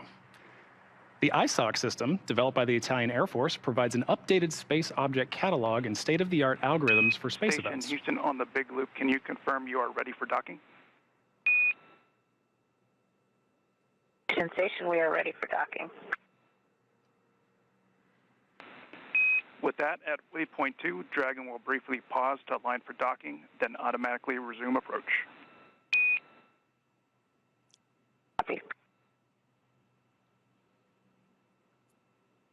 We had heard some good news there. We got the we heard that the teams pulled go for docking, so excellent news for the AX3 crew. Yeah, exactly.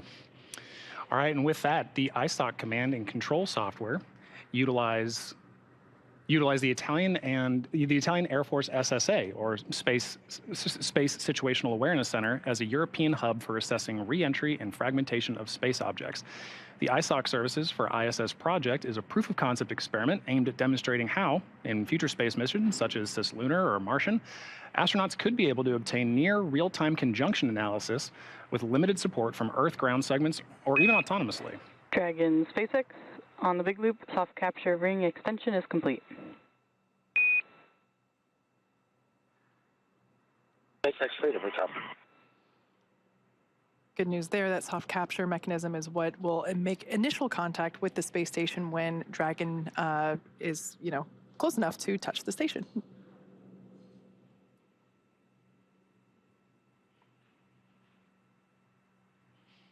And the Turkish Space Agency also has a broad range of scientific efforts for this mission, starting with Uzman.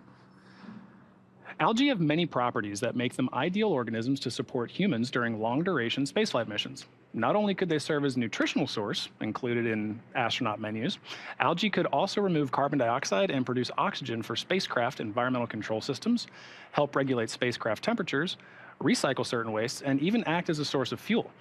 The data generated from this experiment will be used to advance the development of microalgal life support systems for space missions and could impact the design of future carbon dioxide capture, oxygen conversion, wastewater treatment systems, and provide fertilizer options for other agricultural crops grown in space.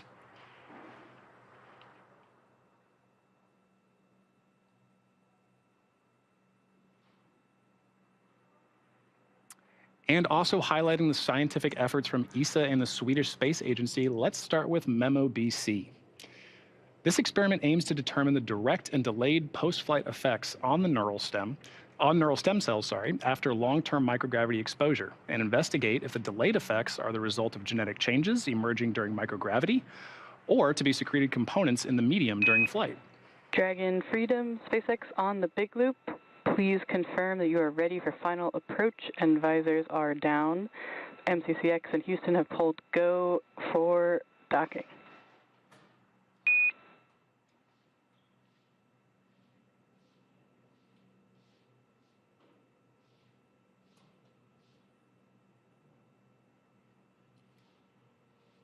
SpaceX Freedom, confirm all 4 crew visors down. We're ready for docking. Copy, Dragon, go for docking. Ground will be enabling approach shortly. And a reminder, once you're inside the crew hands-off point, retreat and breakout are not permitted. Copy.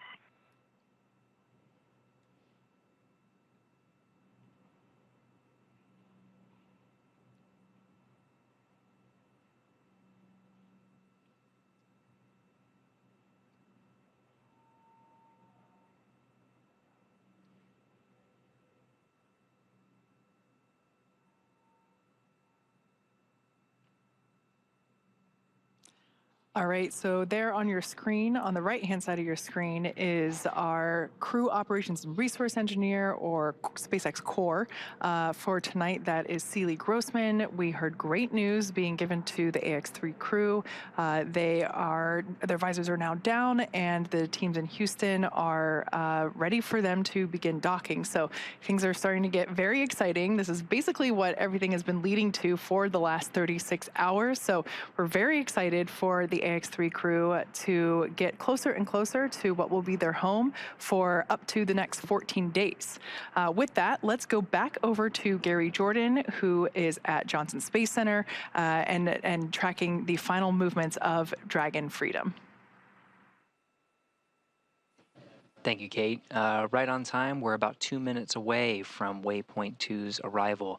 The teams here in Mission Control Houston have worked in tandem with the teams over in Hawthorne. Both teams have pulled go to proceed past Waypoint 2 for docking. Now in this scenario, instead of a commanded hold at the Waypoint 2 marker, which is 20 meters away from the International Space Station, the Dragon will make a brief pause at that Waypoint 2 mark, again 20 meters, only for a short couple of seconds, just to reconfigure its software to change for docking mode. So it'll pause there for just a brief couple of seconds and then proceed inwards for docking. That is coming up very shortly. We're just about 40 meters away from the International Space Station now and closing. It's an orbital nighttime, so we're only going to see the navigation lights and docking light blinking once we get views from the International Space Station. Teams here in Mission Control Houston monitoring from the perspective of the International Space Station and the joint operations with the teams over in Hawthorne.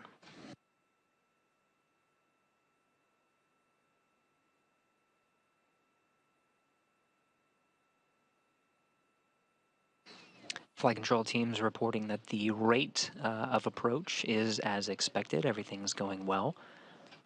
And again, the teams have pulled go to proceed past Waypoint 2, coming up in about 10 meters. We're inside 30 meters.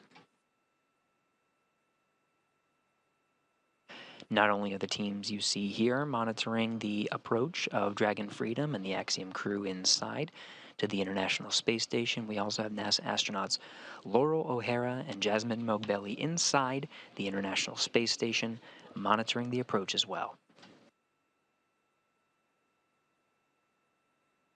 Now getting some views of Dragon. In the orbital nighttime, you can see those service section Dracos firing to keep its attitude right on the docking axis and its range rate as expected. Green starboard light and red port light, navigation lights on the forward end of Dragon coming into view. Again, we are in an orbital nighttime, so it is a bit dark. Those specks you see in the frame are dead pixels from the radiation on the camera.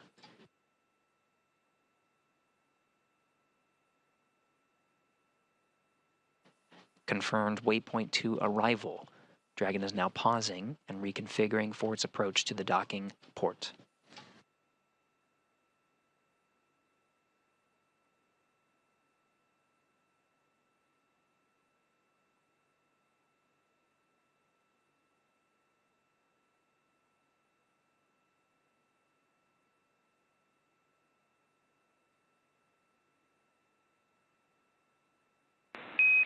Station Houston on the big loop. Drag is on final approach and is go for docking. Monitor per steps 5 and 6 and 1.102. Dragon approach and retreat monitoring.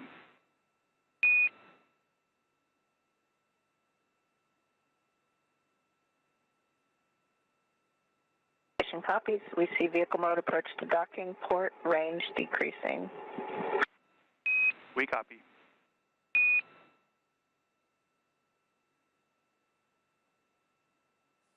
The waypoint 2 pause is over and we're proceeding with final approach, now inside 18 meters from the International Space Station.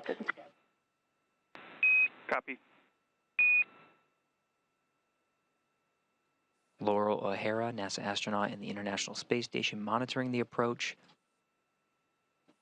as the vehicle is just 15 meters away from the International Space Station where she resides, seeing the range rate, the rate of approach to dock with the International Space Station being as expected inside 15 meters and closing.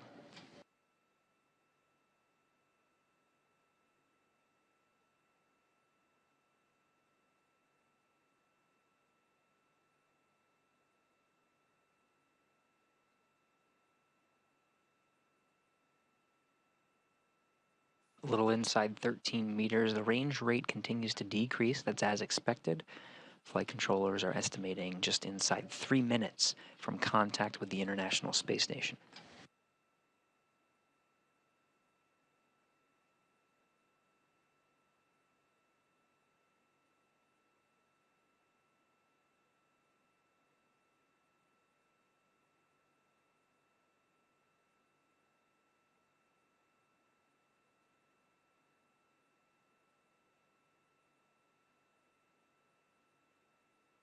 Site's freedom is at 10 meters. Copy 10.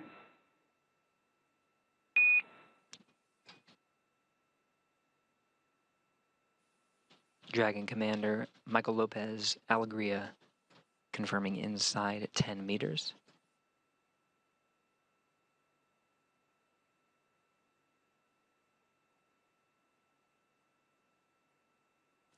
Dragon continuing its approach as expected. We may see a brief handover, a loss of video for just a couple of seconds and regain it. There's a chance we'll have it continuously through this, but if we do lose it, we will expect to regain it back by the time of contact.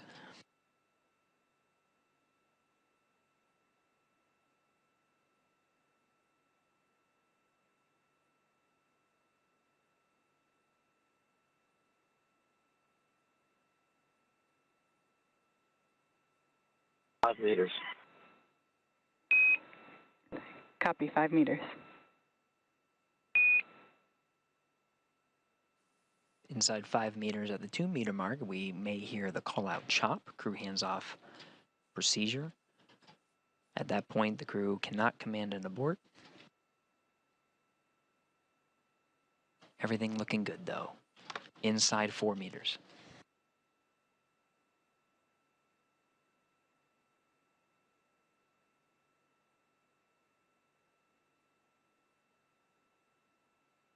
Meters. Copy 2.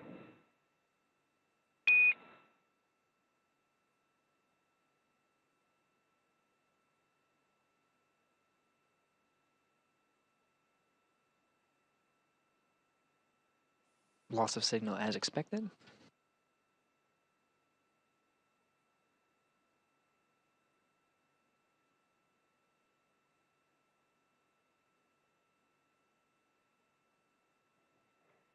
Dragon SpaceX soft capture confirmed.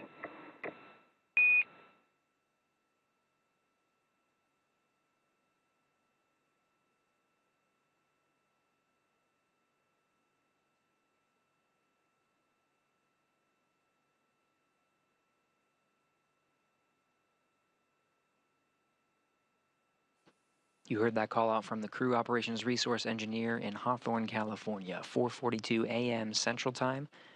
Dragon Freedom has made contact and soft capture with the International Space Station as the two were flying together 262 statute miles over the South Pacific Ocean.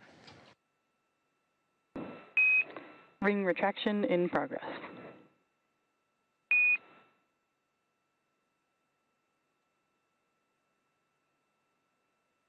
We see it. With a good soft capture, the ring is now retracting, pulling Dragon closer in with the International Docking Adapter aboard the International Space Station. This is part of a series of steps to formally hard mate the Dragon to the International Space Station after the soft capture ring is fully retracted and bringing the Dragon inwards. There is a series of 12 hooks that will secure Dragon to the International Space Station for what's called a hard dock. After that, the umbilical will be deployed, providing power and communications and data between the Dragon and the International Space Station. This is the docking sequence. Once the umbilical is extended and mated, the docking sequence is complete.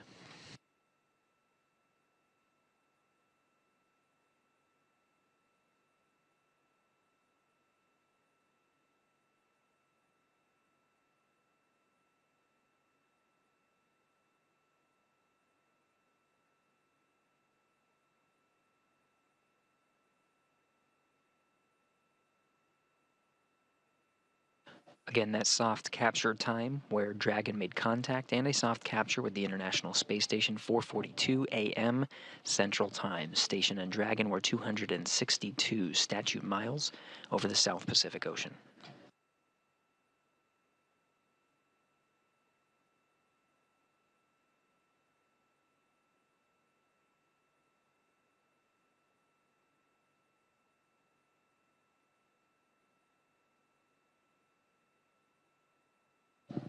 Ring retraction proceeding as expected, getting views from one of the cameras on the Japanese exposed facility on the forward end of the space station, seeing the starboard side of the Dragon.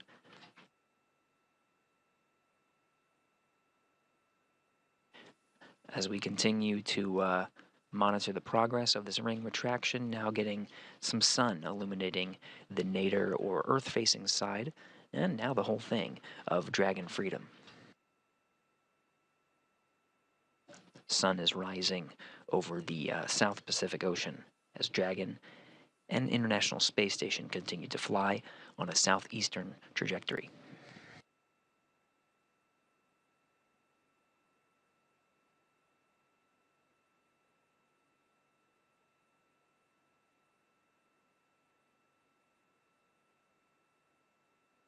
Flight controllers monitoring the ring retraction and the alignment with the International Docking Adapter to proceed with driving those hooks. They'll be driven in 2 sets, gangs of 6, total of 12 hooks. They'll be driven again 6 at a time. The rated to hook indicators are starting to form green, showing some good alignment, still tracking.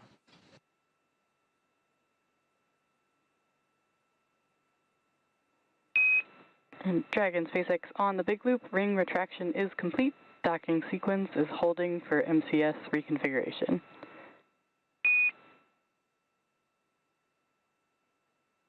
Freedom, we have.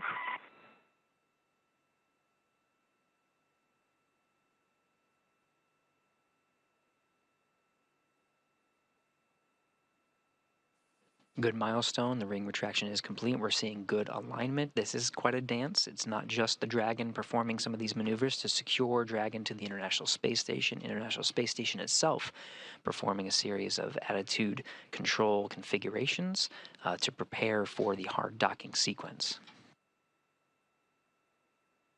Once station's attitude control is configured properly, we'll go ahead and proceed towards the hard docking and driving those hooks.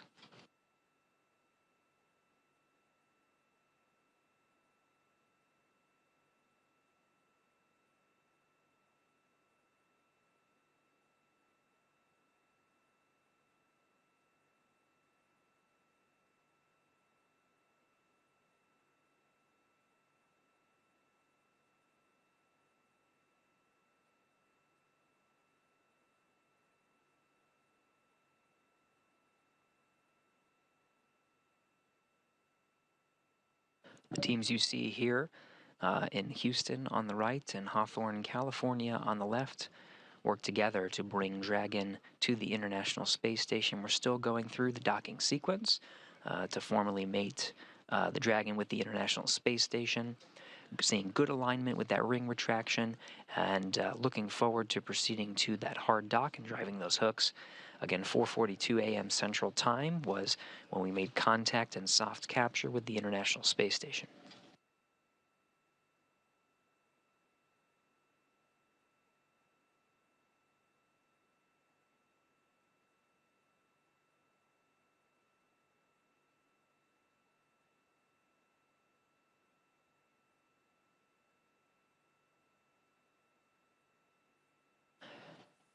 Dragon Freedom coming more clearly into view.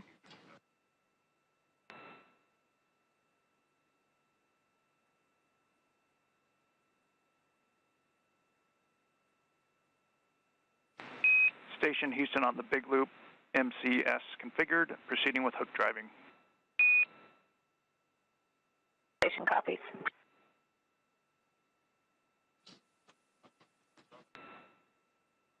Attitude control configured on the International Space Station side. We're just using the control moment gyros for this sequence.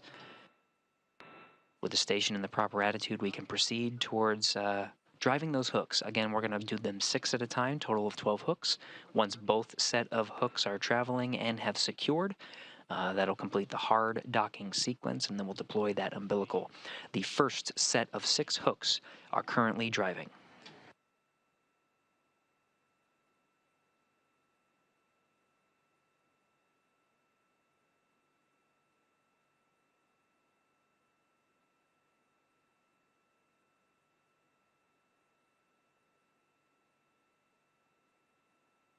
We can expect the hooks to drive about 2 minutes apart from one another. Holistically, we're looking at about 4 minutes of driving hooks, again 6 at a time. Stand by for the hook's performance, but it should be just a few moments until we complete that hard dock. Again, that's not the end of the docking sequence. After a hard dock, we'll deploy the umbilical between the Dragon and the International Space Station. This provides data and power between the two vehicles. Dragon, up to this point, during its flight after launching on January 18th, has been relying on its batteries and the solar arrays you see on the trunk of the vehicle. That's the black part that you see on the space-facing side, gathering power as it continues to orbit the Earth. Once those umbilicals are deployed, they'll be relying on the station's power, gathering power from the station's solar arrays.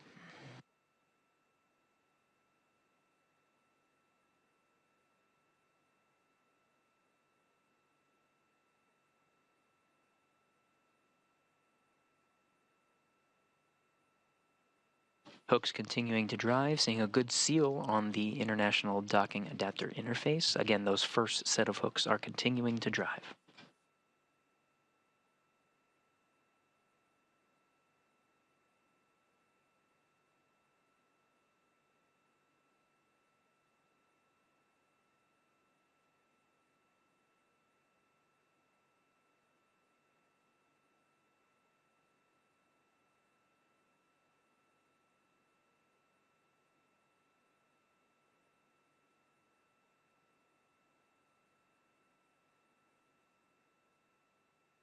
Teams are seeing a good set of first hooks. Those first set of hooks have driven and have closed. Now the second set of hooks are driving. Again, 12 in total. So the first 6 have been secured. The next 6 are driving. That'll complete the hard dock of Dragon to the International Space Station. One more step after that, deploying that umbilical.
Again, we have a soft capture of Dragon Freedom to the International Space Station. That was at 4:42 a.m. Central Time. We're now in the hard dock sequence. 12 hooks are used to secure Dragon.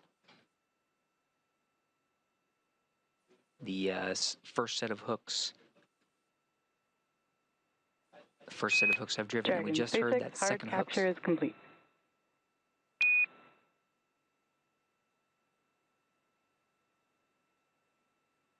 SpaceX Freedom, we copy.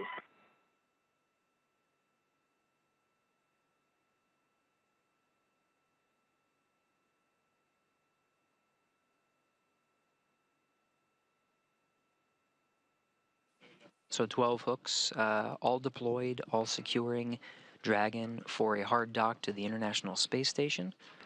One more step to complete the docking sequence, deploying that umbilical. In the meantime, with a hard dock that does secure the Dragon to the International Space Station, they don't have to be as careful with the loads imparting on the inside. Typically during this sequence, they have what's called an exercise constraint, so the astronauts on board station, all 7 of them, are not allowed to exercise during that time, so there's no oscillation, no vibration. They've just lifted that constraint for the crew inside so they can get on with their workout. In the meantime, we're still standing by for the deployment of the umbilical on Dragon to complete the docking sequence.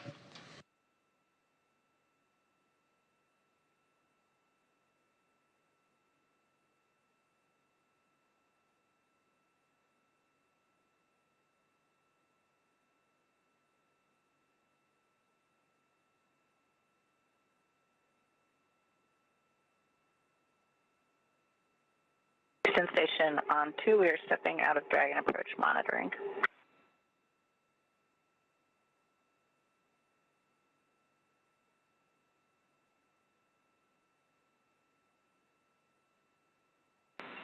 Houston copies and concurs.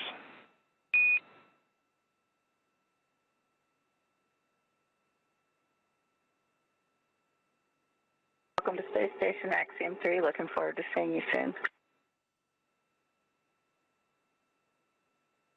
Thanks, Laura. We're excited to get started.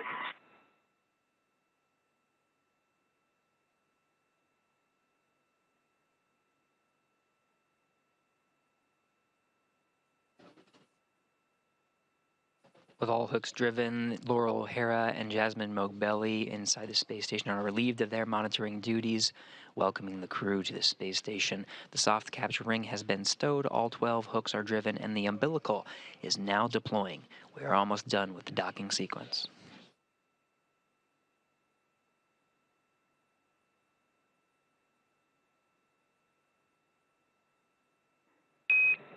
And Dragon Freedom, this is SpaceX. Docking sequence is complete, and the ground will be enabling hardline power and comm connections shortly. You are go to doff your suits per procedure 4.012, and we'll go ahead and make sure cameras are external. 4.010 north.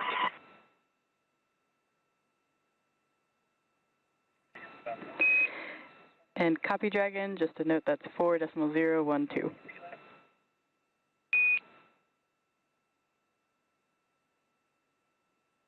KLV 4.012.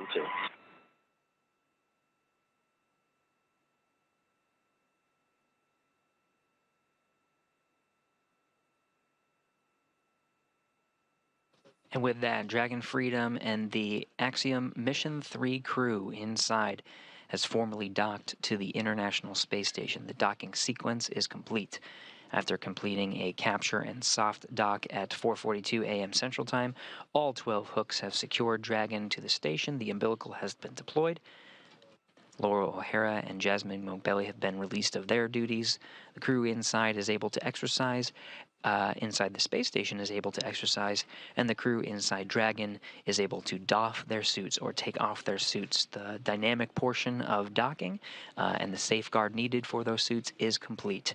The Dragon crew, it will now doff their suits and prepare for entering the station in just about approximately an hour and a half. Maybe some change, but we're looking at a hatch opening approximately 6:30 a.m. Central Time. If they stick with the timeline, we'll continue to monitor and provide updates and continue our coverage of the Axiom Mission 3 crew's arrival to the International Space Station, but based on current planning, that is what we are planning for. After hatches are opened, the crew members of Expedition 70 will welcome the Axiom Mission 3 crew to the International Space Station, and the cadre of 11 will gather for a welcome ceremony to begin their 14-day stay, their journey aboard the International Space Station.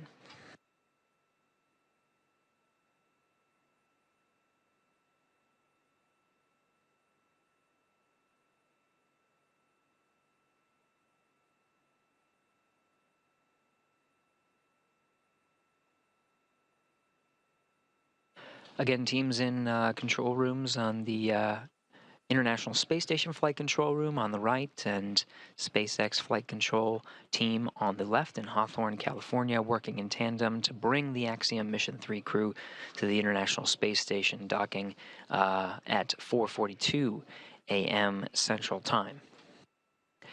Now, with the docking sequence complete, the crew and the teams will make steps to bring the Axiom Mission 3 crew inside the International Space Station. One of the primary things that will happen over the next hour and a half before the hatches are opened is there is a space in between the Dragon hatch and the International Space Station hatch called the vestibule, currently at vacuum.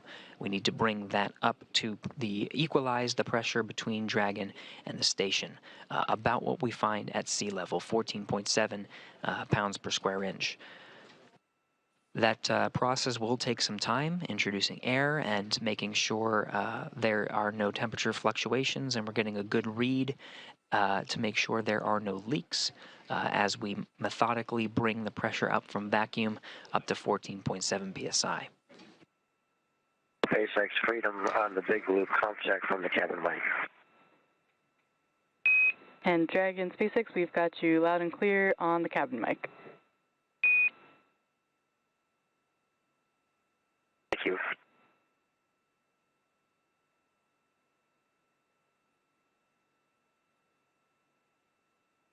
We'll hear these periodic check-ins from the crew as they make their way through the process of doffing or taking off their suits and getting ready to open up the hatches, configuring the inside of the Dragon cabin for eventual ingress and welcome into the International Space Station. Cabin mic being Station inside Houston the on Dragon, the big loop outside for the Laurel suit. and PMA ingress.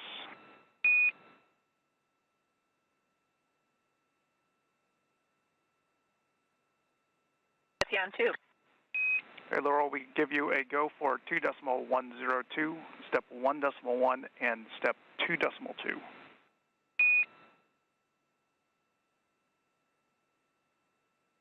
Copy. Go step 1.1 and 2.2.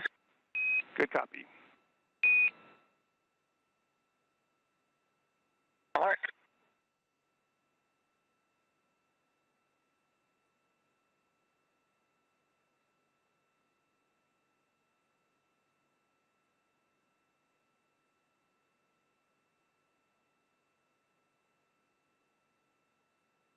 Now, from inside the International Space Station, you're hearing Laurel O'Hara repeating some of the steps on her end.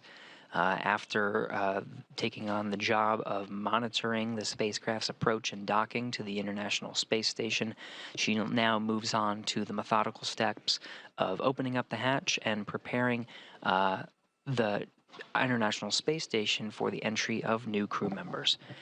There are several hatches she'll have to open and areas she'll have to prepare in order to welcome the crew.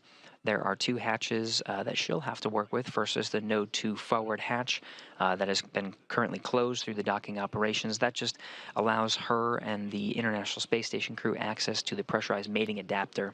It's really a channel to get us all the way down to what's called the A-pass hatch. This is the hatch that on the other side is that vestibule currently at vacuum. So she'll be opening up those hatches and preparing the pressurized mating adapter.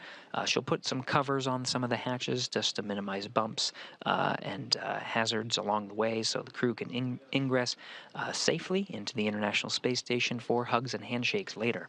If we stick with the timeline, we're expecting that hatch to open in just about an hour and a half, 6:30 a.m. Central Time, but again, we'll continue to monitor the crew SpaceX through on their the steps. big loop. If desired, you can reference your procedure 4.400 for monitoring vestibule pressurization. Copy 4.400.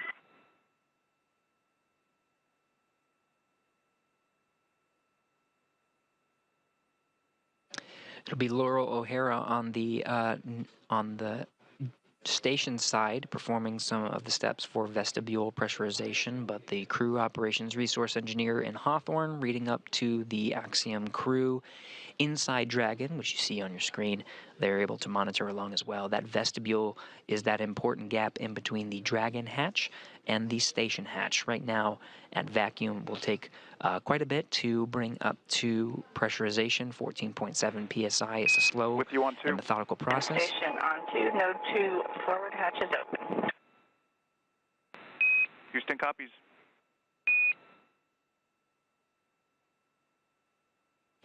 Wasting no time, Laurel O'Hara has confirmed that from inside the International Space Station, that Node 2 forward hatch is open. Again, that just allows Laurel some access to the pressurized mating adapter. This is the channel way that brings her to the A-pass hatch. Now, that hatch will not be opened until that vestibule is pressurized. So with access to the pressurized mating adapter, she'll be able to work through the steps to start the vestibule pressurization. Again, it's a methodical process, so from vacuum, it's brought up to a checkpoint at 5 pounds per square inch, and is once that pressure is monitored for just a bit and looks stable to make sure there are no initial leaks, they'll go ahead and introduce air into that vestibule to pressurize it to equalize with the International Space Station and Dragon at 14.7 psi. Meanwhile, inside the Dragon, Axiom crew is doffing or taking off their suits.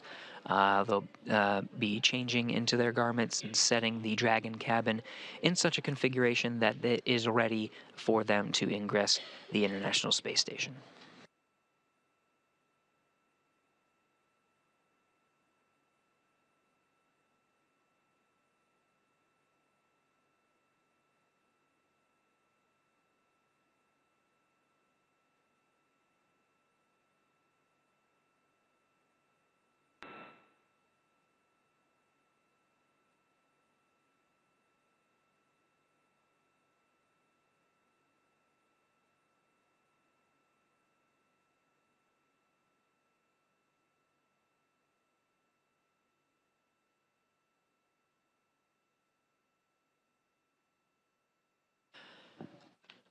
Laurel O'Hara getting a jump start on that vestibule pressurization, already starting some of the initial work, again, to bring that vestibule pressure up to 14.7 psi.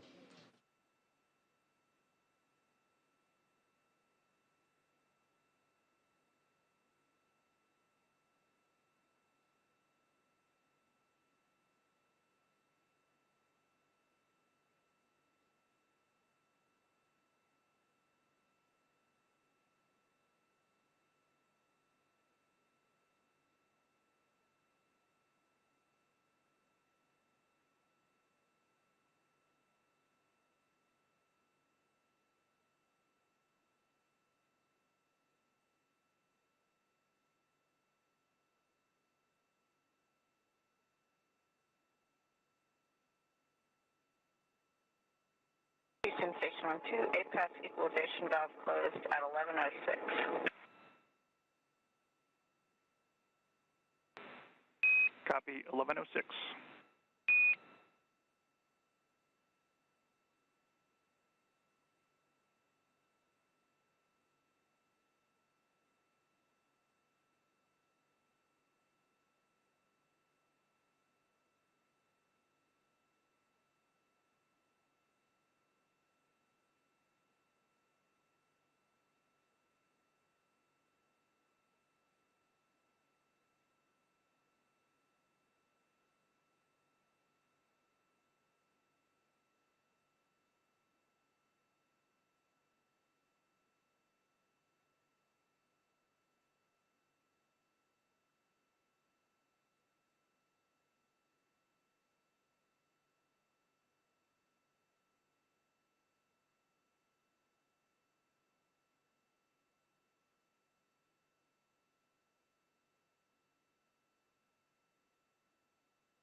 Quick recap, Dragon Freedom and the AX-3 crew have arrived at the International Space Station, docking at 4:42 a.m. Central Time. Dragon has been hard docked and the docking sequence is complete. Umbilicals are mated and hooks are driven to secure Dragon to the International Space Station. Crew inside is doffing their suits and preparing for ingressing the International Space Station. It will take some time, though. On the other side, on the International Space Station side, Laurel O'Hara is preparing the International Space Station and the vestibule in between the hatches of Dragon and Space Station to bring it up to pressure. She's already opened up the forward hatch on the Node 2.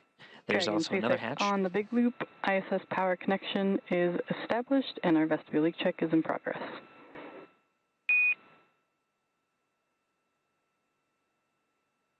SX Freedom, we copy.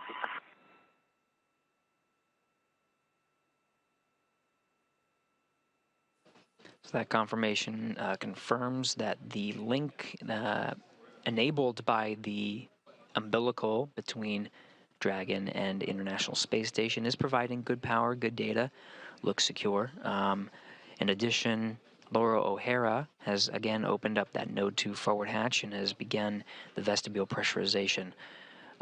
This is a methodical process, so the first step is to bring it up to about 5 pounds per square inch and leave it there as a hold to make sure that it is not leaking. This is the leak check in its methodical process of bringing up to pressure.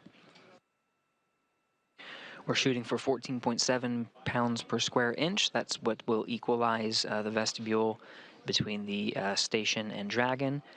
currently enjoying pressures of what typically what we see here at sea level on Earth.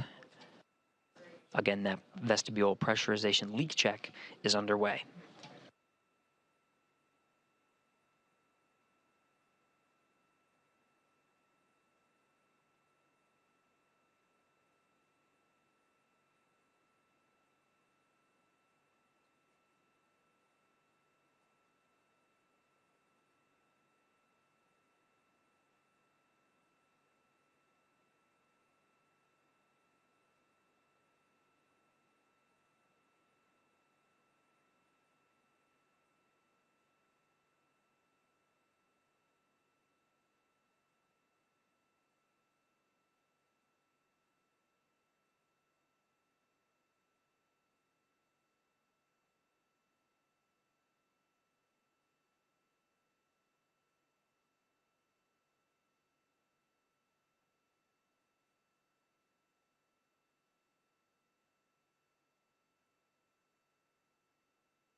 For those just joining, we are continuing our coverage of Axiom Mission 3 crew's arrival to the International Space Station. The teams are methodically working to pressurize the vestibule and open up the hatches to welcome the Axiom crew to the International Space Station.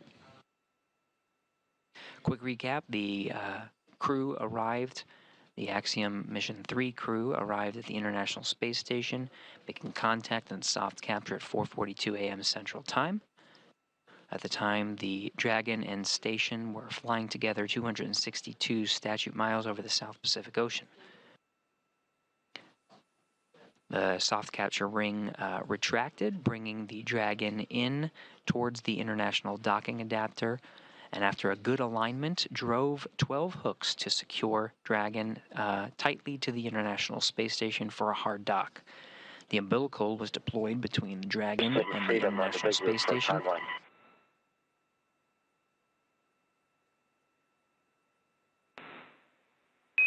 With you on the big loop. Well, just wondering, with the delay in docking, do you have an update for the time of the events coming up, the joint events?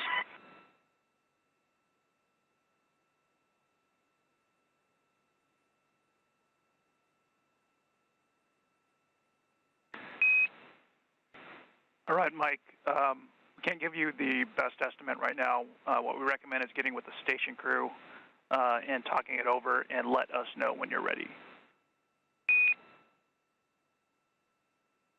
That's perfect, thanks.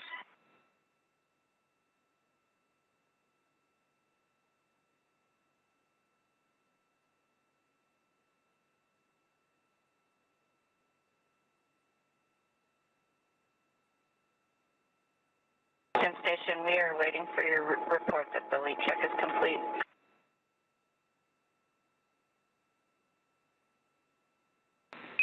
Copy, Laurel. We have about 3 minutes left.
This is Mission Control Houston, standing by, monitoring the chatter here and the progress of the vestibule leak checks and the crew's progress of welcoming the Axiom Mission 3 astronauts aboard the International Space Station. We're looking at about another minute. Dragon SpaceX on the big loop, just looking for a status on suit doffing and if you've gotten into suit drying yet.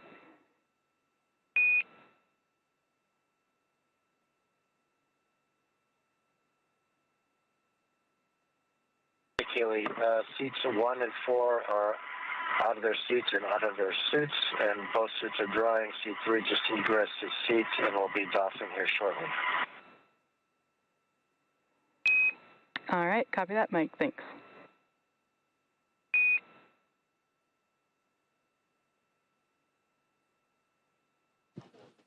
So, quick status on the crew's progress of opening up those hatches. That communication you just heard was from the crew operations resource engineer in Hawthorne with the mission control teams and with SpaceX in California. We're asking for a status from the Axiom Mission 3 crew. They are partway through their suit doffing, meaning taking off their suits and drying. They hang them out and make sure that the water is released. Making some good progress there. In the meantime, on the space station side here in Houston, monitoring that vestibule leak check. When the vestibule pressure is brought up from vacuum to 5 pounds per square inch, there's a period where the teams allow for temperature fluctuations to dampen in order to have a good leak check. There's a little bit of oscillation, so allowing time to pass and allowing the temperature to sort of equal out allows the team to set a clock for approximately 15 minutes, monitor the pressure inside the vestibule, make sure it is good to go, and then after the 15-minute mark, proceed with bumping that vestibule pressure all the way up to equalize with the International Space Station.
Teams working together here in the United States. In Houston, Texas, on the right, International Space Station flight control teams, and NASA's Johnson Space Center monitoring the International Space Station and the pressurization of the vestibule between that spacecraft and Dragon Freedom, welcoming Axiom Mission 3 astronauts to the International Space Station.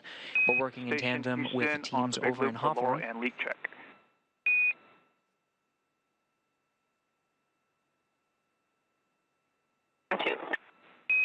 Hey, Laurel, leak check is still in work. We're going to need another 10 minutes.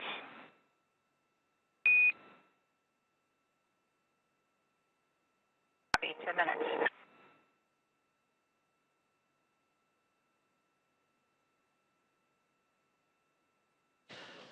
The Capcom here in Houston, William Vu, talking with Laura O'Hara, who is working on the vestibule leak check. It's holding at about 5 pounds per square inch, but we're just taking some time to evaluate and make sure that data is good to go and that there are indeed no leaks as we continue, before we continue with the pressurization of that vestibule up to equalize with the pressure of the International Space Station. Now, as we're waiting for those leak checks and waiting for some good data, again, we're working in tandem with the teams over in Hawthorne, California. The Dragon flight control teams brought the Axiom Mission 3 crew from launch all the way to rendezvous and dock with the International Space Station. Let's check in with the teams over there with Kate and John. Thanks so much, Gary. Great words there. And it's safe to say now that 37 hours after they lifted off from Kennedy Space Center, the AX-3 crew has arrived at the International Space Station, as you can see there on your screen. I'm sure that they will all be very eager to have that hatch opened in just a little while. In order to get here over the last 37 hours, the Dragon capsule executed a number of burns in order to chase down the International Space Station. You know, from lifting off at Kennedy Space Center and then reaching the station as we see it now. A number of things occurred, including basically those orbital maneuvers in order to get to the station and approach it in a very slow, calm, choreographed manner, as we have seen over the last couple hours. The crew also had the opportunity to tune in with us and do an on-orbit event about only 90 minutes after they took off. Very quick. Yeah. And really, this is just the beginning of their mission. They're going to be here for up to 14 days. Oh yeah, and it's going to be a packed mission, Kate. Over the course of the next 14 days, the crew will be heavily focused on payload and research operations. This is the core of their mission.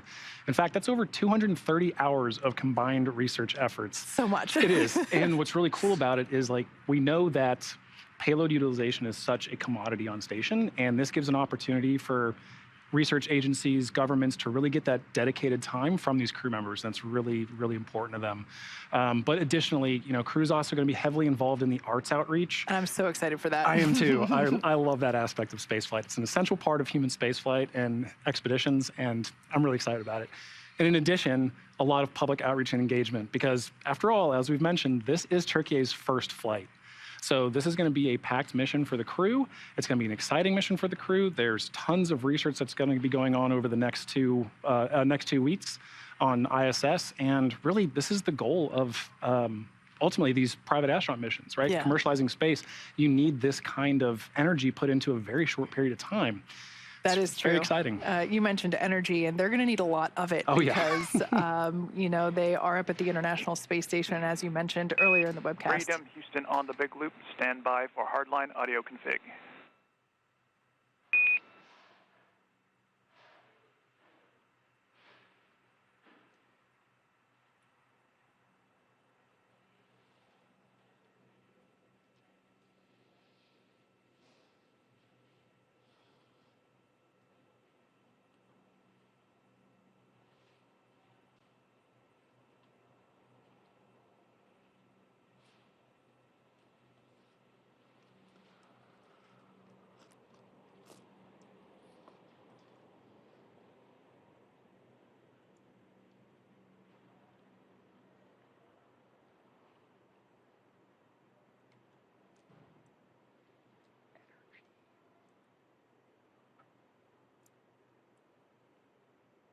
All right, so the folks on board station are continuing to work with the teams in Houston and here in Hawthorne in order to finish the final preparations, both Dragon and on station, for the opening of the hatch. But we were talking about all the work that they're going to have to do, and they're going to need a lot of energy to get through the next 2 weeks because they are up on orbit now. And it's going to be very busy. Yeah. Not only do they have scheduled sleep periods and scheduled meal periods and all that science, they're also going to want to, you know, take an opportunity to sit in the cupola. Actually, in the launch broadcast, there were some very cool words from the AX2 pilot, John Schaffner, and he said, sit in the cupola as much as you possibly can. Yes. And how could you not? With views like that, how could you not want to take in as much of that as you can, right? And also, while they're up there, they're going to be wanting to take in as much as they can from these other crew members. Absolutely. Right? We have 2 Dragons on board. Mm-hmm. Yeah, that's a packed ISS. Yes. And they're going to want to get as much as they can and take that back home and talk to their nations about that. Yeah, for sure. So, talking about that crew, while we're waiting for Dragon and the AX3 crew to actually go through the hatch and meet the rest of the ISS crew, let's go ahead and meet this AX3 crew. So the commander of our flight today, Michael López-Alegría, or MLA, is no stranger to Axiom Missions, Dragon, or the space station. In fact, AX3 marks his 6th mission to space, having completed 3 space shuttle flights and a Soyuz mission as a NASA astronaut prior to commanding AX1 with Axiom Space. And today, when not in low Earth orbit or docked to the, to the ISS, MLA serves as Axiom Space's chief astronaut. Our pilot on today's flight, Colonel Walter Villadei from the Italian Air Force, has taken his inaugural trip to low Earth orbit. Villadei currently serves in the Italian Air Force and as the head of the Italian Air Force's representative office in the United States. He has completed cosmonaut training as a space engineer, participated in multiple analog training missions, and flown a variety of aircraft and missions as an active flight engineer in the Italian Air Force. Our 3rd crew member for today's mission is Mission Specialist Alper Gezeravcı. Alper is the first Turkish astronaut to go to space. With 15 years of experience across a myriad of aircraft for the Turkish Air Force, Gezeravcı got his start in the Air Force Academy in Istanbul, Turkey, and earned a master's degree from the U.S. Air Force Institute of Technology. He then flew as a commercial airline captain for a number of years before returning to duty in the Turkish Air Force. And finally, our mission specialist, Marcus Wandt, a lieutenant colonel in the Swedish Air Force. In November of 2022, Marcus was selected by the European Space Agency as an astronaut reserve. However, with the AX3 mission, he now becomes the first project astronaut in ESA's history. And this is a new designation within their ranks. So as you can tell, this is an incredible crew. They have years of experience and they are well prepared. They have trained quite a bit in order to execute the AX3 mission, not only on Dragon systems and space station systems, but also, just all the procedures that they have to work through and all the science that they're going to have to do. Yeah, no, I think the word you hit on there, Kate, for me definitely is prepared. This crew, both individually and as a team, are so prepared for this mission. They have gone through years, collective years together, individually, but then as a team to train for this. And this is the first all-European crew. This is a huge first for spaceflight. They're representing 5 nations across the 4 of them. And missions like this really are critical for that future sustained low Earth orbit commercialization of spaceflight that we talk about. And this is one of those steps on that path. Yeah. So we have a great view here of the Dragon capsule, and you might have noticed that our views go in and out due to ground station coverage. We don't have views the entire time, so we show them when we have them. And this view here is just breathtaking. It is a live view from the International Station of Dragon Freedom, which has now successfully docked with the International Space Station. We had confirmation of docking complete at 2:56 a.m. Pacific time. And here you can see an animation of the pressurized section, which is the top half, as well as the unpressurized section, which is the bottom half, or the trunk. Some dimensions there. You can kind of get a feel for how big it is. The solar arrays there, which is the black side of the trunk, those help to collect energy from the sun, which gets converted into a power source for the Dragon capsule while it is on orbit, both while it is at the station as well as when it is approaching, and as well as after it has undocked. So yeah, beautiful view. If you were watching our coverage earlier, there was a really cool moment, which we might actually get the reverse of it here coming up soon, but there was a very cool moment where I believe it was when Gary was walking us through some activity, and we were not able to see the capsule we weren't able to see Dragon at all.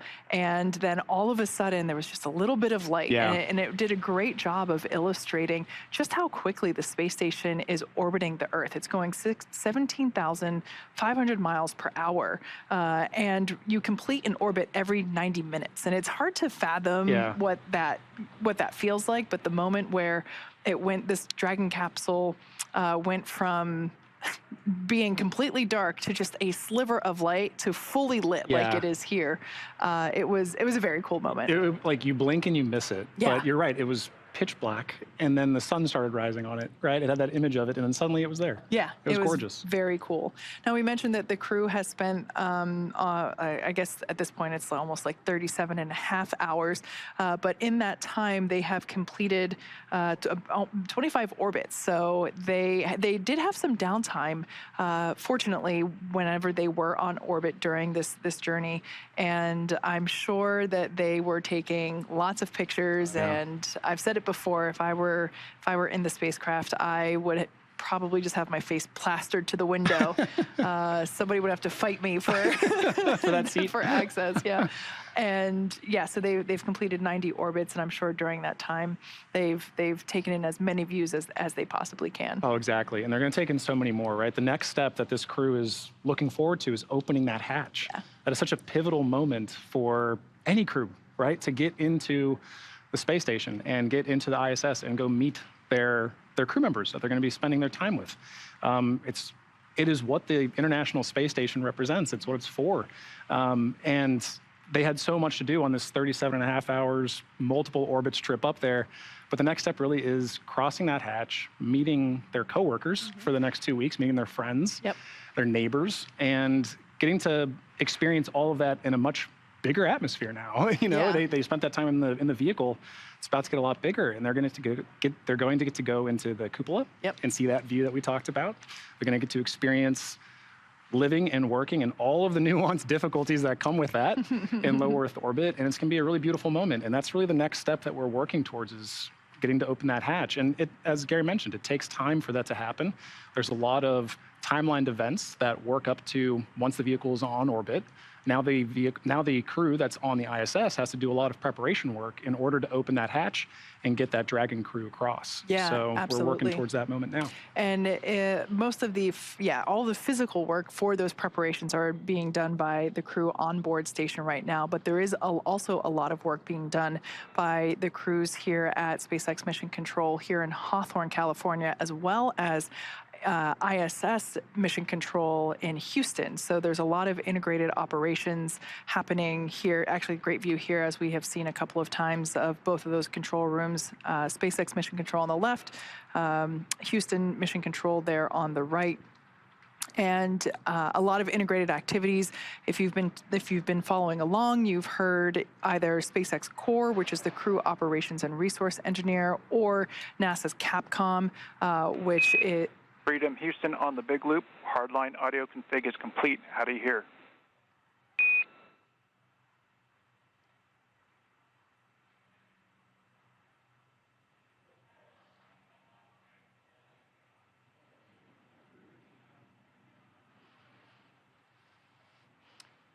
Yeah, Kate, almost perfectly you mentioned Capcom there, right? But one of the things that we're really working towards... Houston Freedom, we hear you loud and clear. We have you loud and clear as well.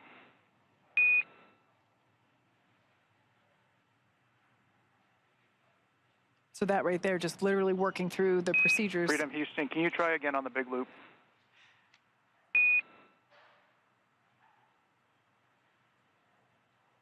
Right now, trying to establish the communication on the big loop, which is everyone all together. The big loop is exactly as it sounds. It's Houston, it's the International Space Station, it's SpaceX, it's Houston Dragon. Freedom on the big loop, com check.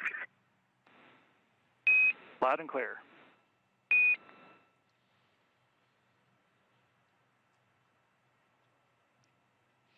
Happy to say. All right, well, as we know, comm checks are an essential tool, an essential part of this effort, this joint effort that we have. And what the point that we're working towards at this moment is opening that hatch, and that'll ultimately culminate in a crew meeting ceremony, a crew welcome ceremony, where the AX3 crew gets to meet their ISS crew.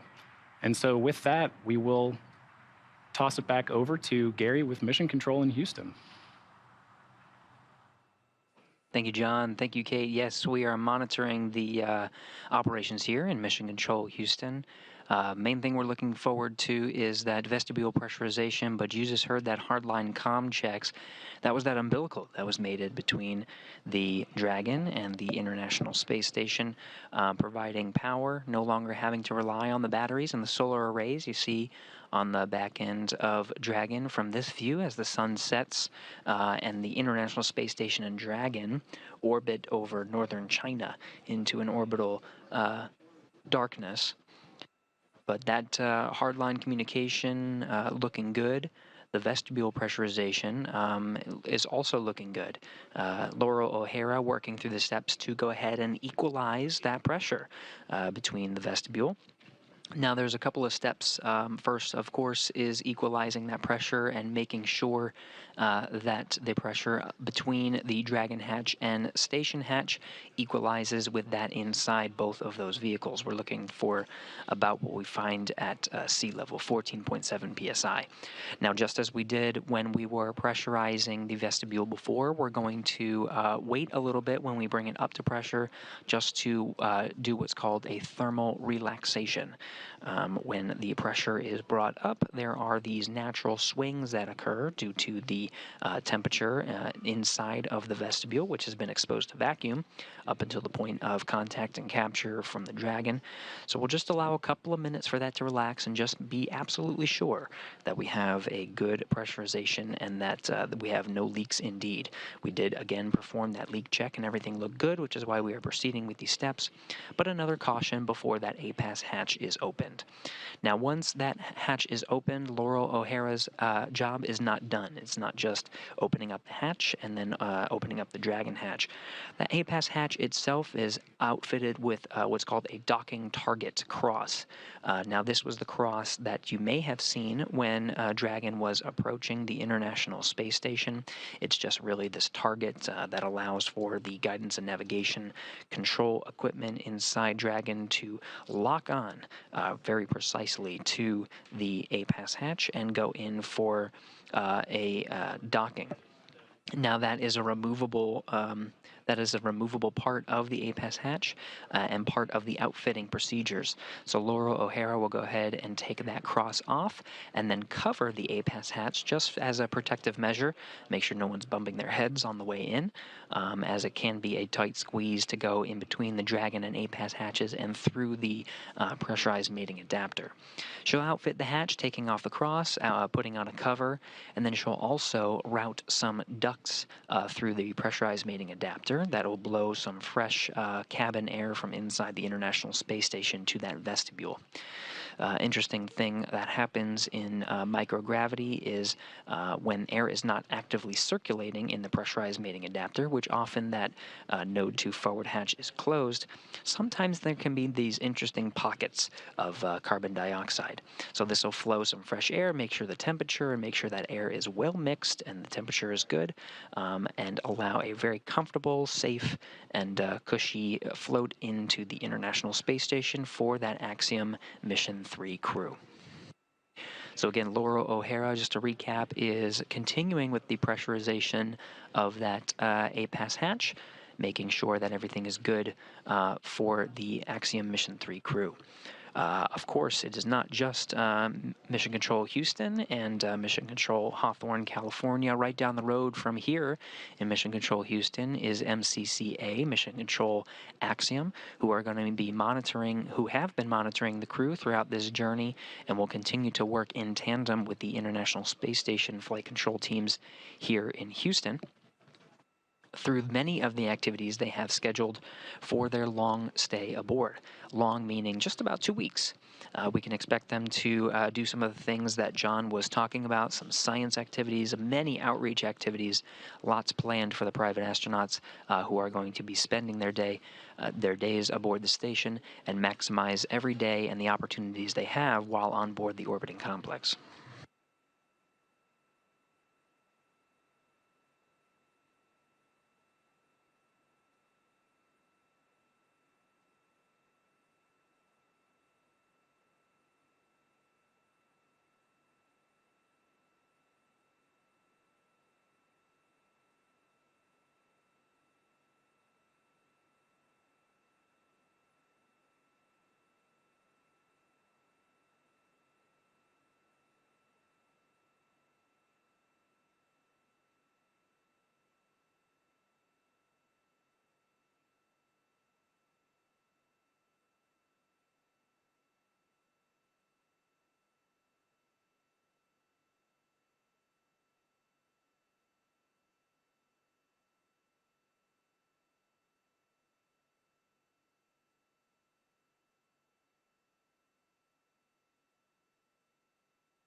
Again, we're standing by. We're following along on the pressurization procedures between the International Space Station and Dragon. The Axiom Mission 3 astronauts docked aboard Dragon Freedom to the International Space Station at 4:42 a.m. Central Time, just a little more than an hour ago at this point. After that soft capture, they went through the sequence of the docking sequence, which includes a hard dock and the 12 latches that secure Dragon to the International Space Station, mating umbilicals, stowing the soft capture ring, and ensuring that Dragon is secured to the International Space Station. Now the teams are working in tandem to bring that pressurization, the space in between those two hatches, those two vehicles, up to equalize so they can start opening up the hatches and welcome the crew.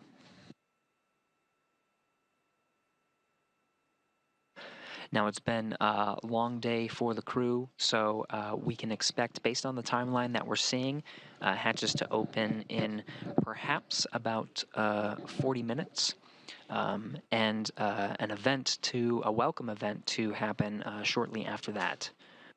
We'll follow the operations just to see exactly when those times occur. APAS hatches open, no condensation.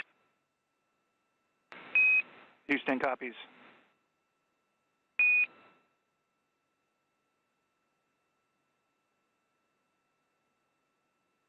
That was confirmation from Laurel O'Hara and Jasmine Mogbelli. The two of them were tasked with monitoring Dragon's approach and docking to the International Space Station.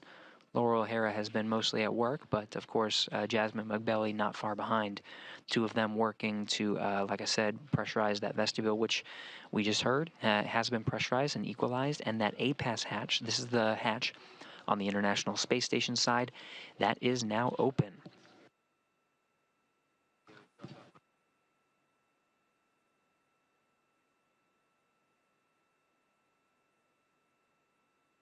So with that APAS hatch open, the ISS crew can go through the steps to outfit the hatch before they open up the Dragon hatch.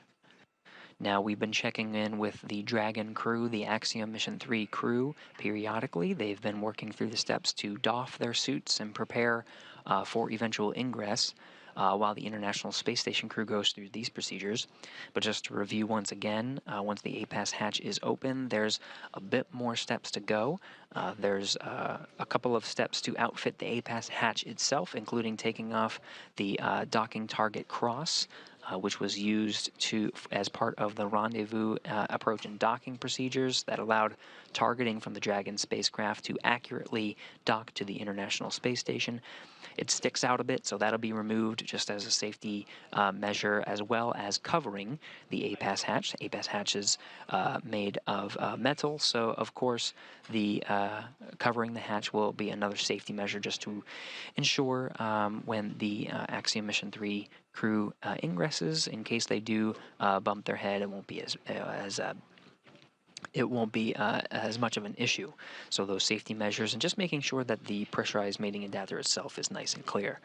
Now, in addition to outfitting the hatch, they will also ensure that air is circulating properly in this vestibule, which has been closed primarily, and now especially the vestibule has been exposed to vacuum up until the point of docking. So Laurel O'Hara and Jasmine Mogbelli will route some air ducts down into the pressurized mating adapter and blow some fresh cabin air from inside the International Space Station to circulate, get some of those pockets and circulate fresh air, equalize the temperature, and make sure that they are ready to welcome that crew.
Dragon SpaceX on the big loop, looking for a status on 4.012 and also 4.400.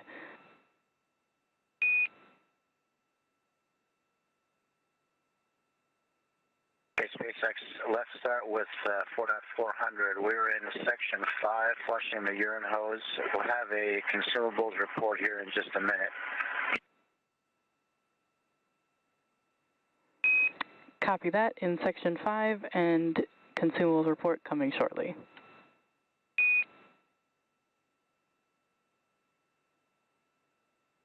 That's a good copy.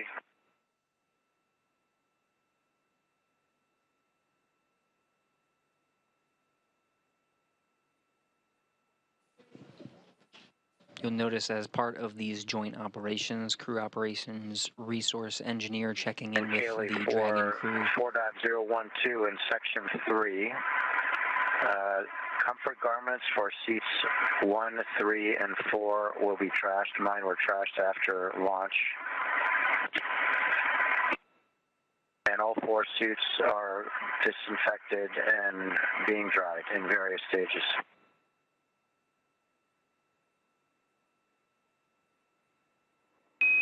All right, copy Dragon.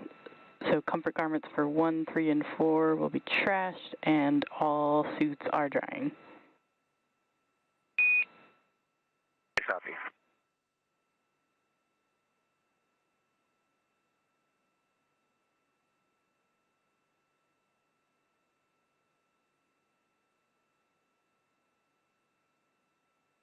SpaceX Freedom, would you like that inventory report on the big loop or on Dragon to ground?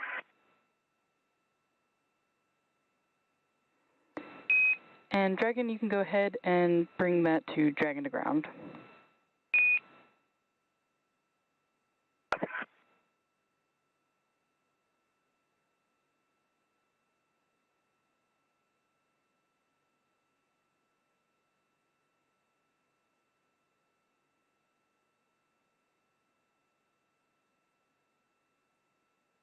SpaceX Dragon on Dragon to ground.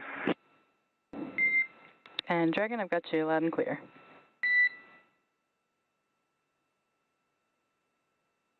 Starting back, we're in 4.400 section 3, and when it comes to bottles consumed, water bottles, we have consumed a total of 19 bottles.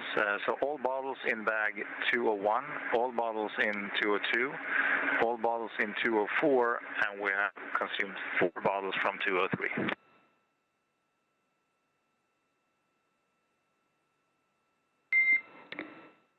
All right, copy Dragon, 19 bottles, all in 201, 202, 204, and 4 consumed from 203.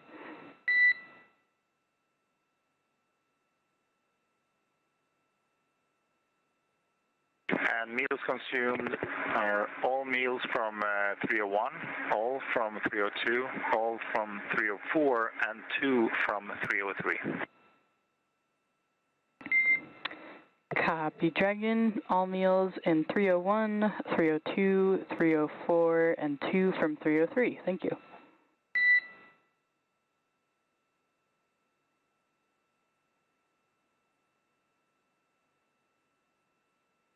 That's a good revac from Dragon.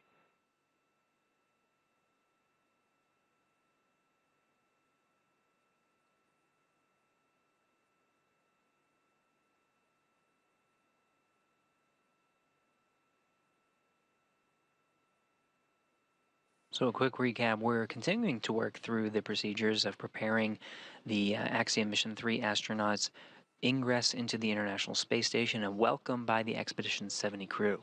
Activities happening on both ends of the hatches. We just heard a status report from the crew inside Dragon Freedom, talking about their consumables and getting the Dragon capsule itself ready for its 2-week stay aboard the International Space Station. SpaceX Freedom back on From the big left loop. to right. We're now in section 6 of 4.400, ready to equalize.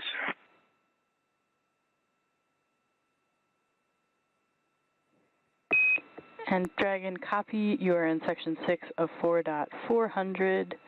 The ISS crew has opened the APAS hatch and are working through docking target uninstall, so we'll get back to you shortly on when we're proceeding to hatch open.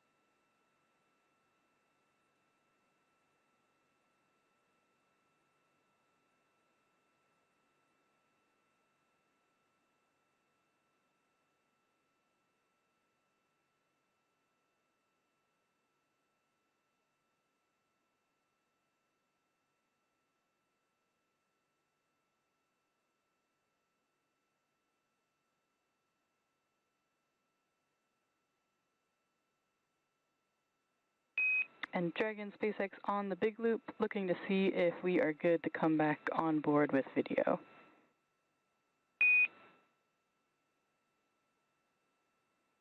Give us a few minutes, I'll call you back. Copy that.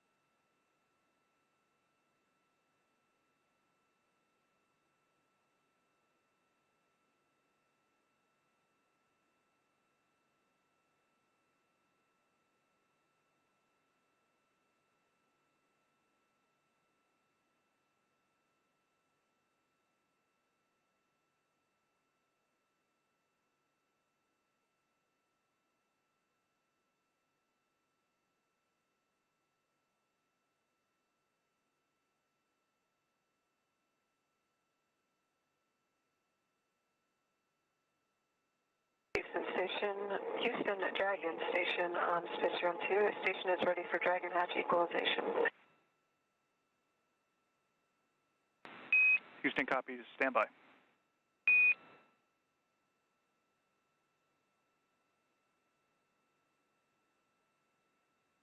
And Freedom is ready as well.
Now getting views from the inside of the International Space Station. You can see some of the work that's been done before the crew was able to set up some of the cameras. Laura O'Hara, there on the right, she's been the one working through the hatch opening procedures, and she was working on the docking procedures as well. Commander of the International Space Station in the background there, Andreas Mogensen. In the foreground, Jasmine Mogbelli, NASA astronaut, has been working in tandem with Laura O'Hara to monitor Dragon's arrival and the Axiom Mission 3 crew, as well as through the hatch opening steps.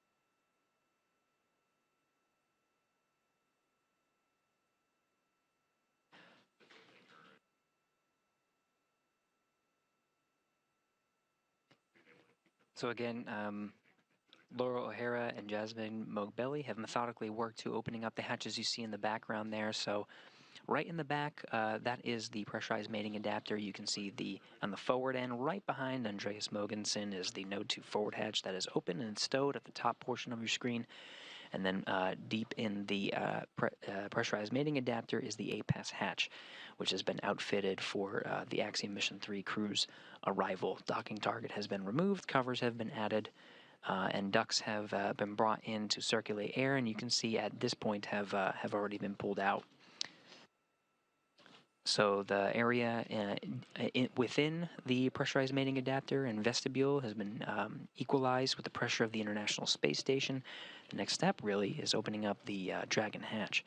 So the teams are just assessing just to make sure that that is okay to do, but you can see crews gathering right now. They got their cameras ready, smiles, and ready to welcome the Axiom Mission 3 astronauts to the International Space Station.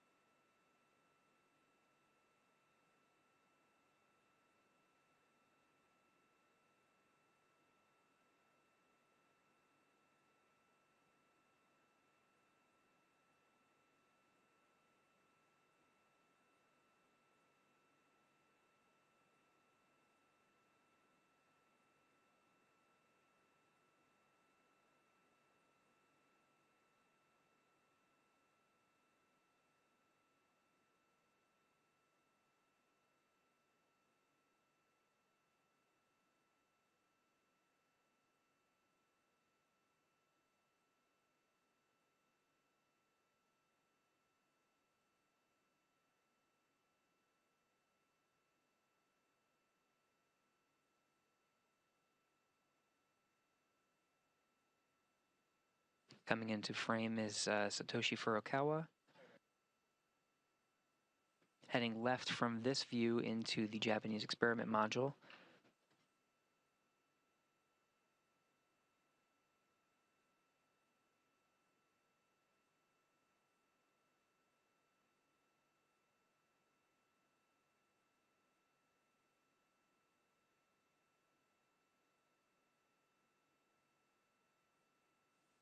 Furukawa with high-definition microphone in tow will start to equip it and will be used as part of the welcome ceremony.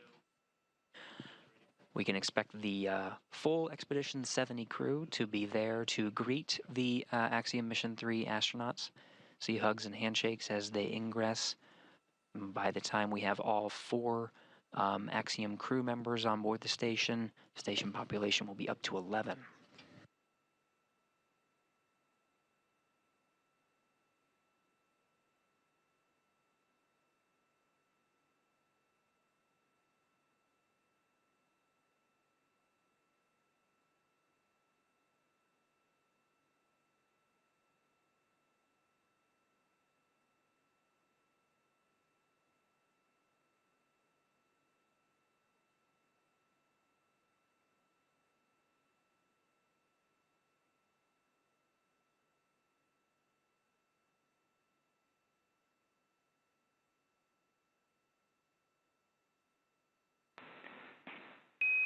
Station and Freedom, Houston on the Big Loop.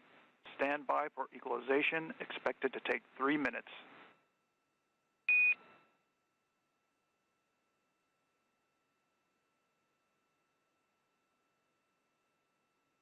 Freedom copies.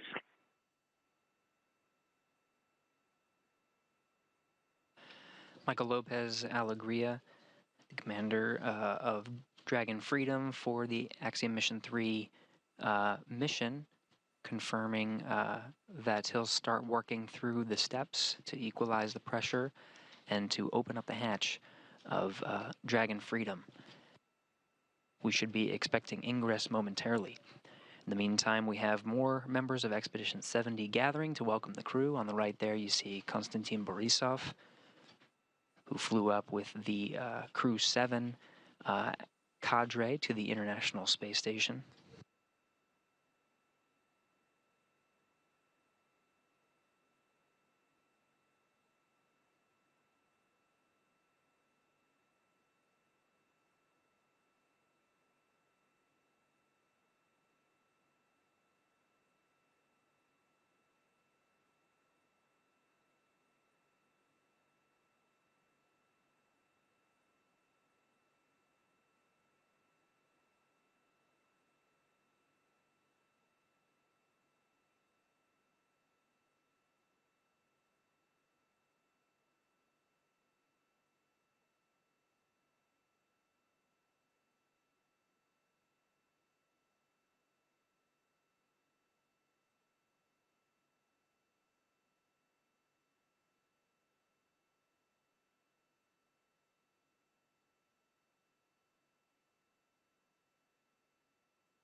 Again, two control rooms working in tandem through these operations. The Expedition 70 crew standing by, awaiting for equalization to go ahead and open up the hatch of Dragon.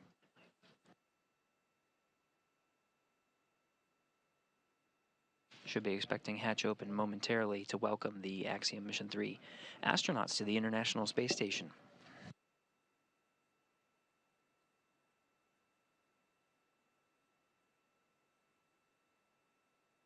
Team's just ensuring the equalization is good before going ahead to open up the hatch, but we should be expecting that momentarily.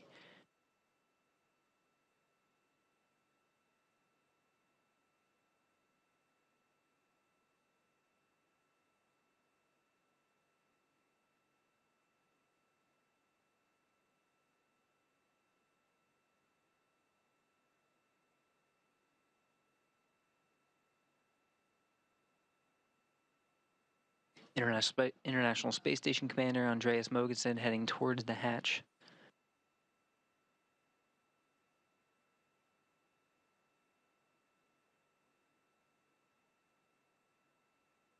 On the right, Oleg Kononenko, another Roscosmos cosmonaut, and Nikolai Chub. Expedition 70 now rounded Dragon out. SpaceX on the big loop. You have a go for hatch opening per your decal, followed by the remaining actions in procedure 4.400 section 6, and confirming if we are good to come back on board with cameras.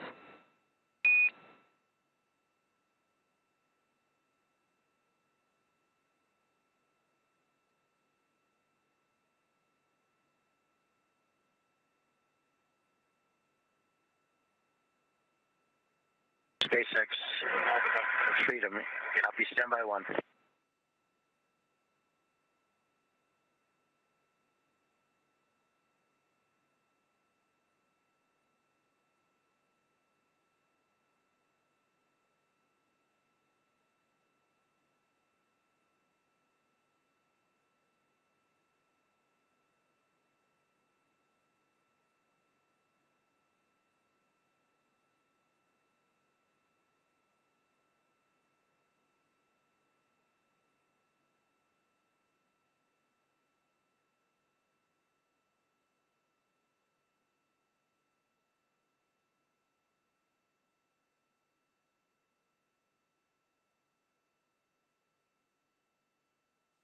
Again, the 7 members of Expedition 70 gathered in Node 2. In the background there is the forward end of the International Space Station. At the end of the pressurized mating adapter is Dragon Freedom and the Axiom Mission 3 crew members.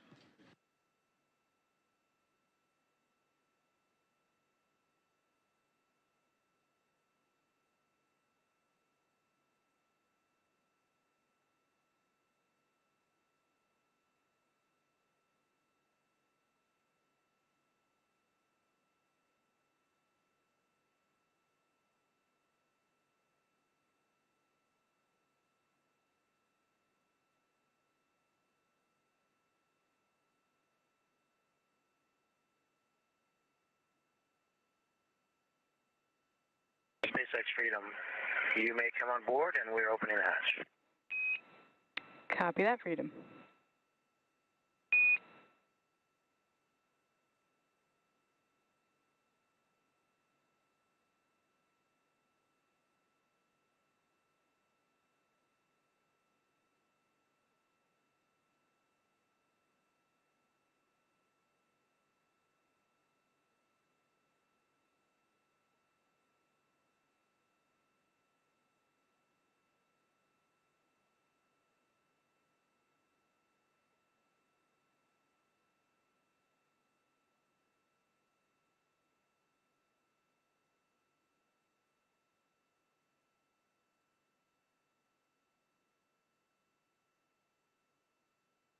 SpaceX in Houston on the big loop, the Dragon forward hatch is open.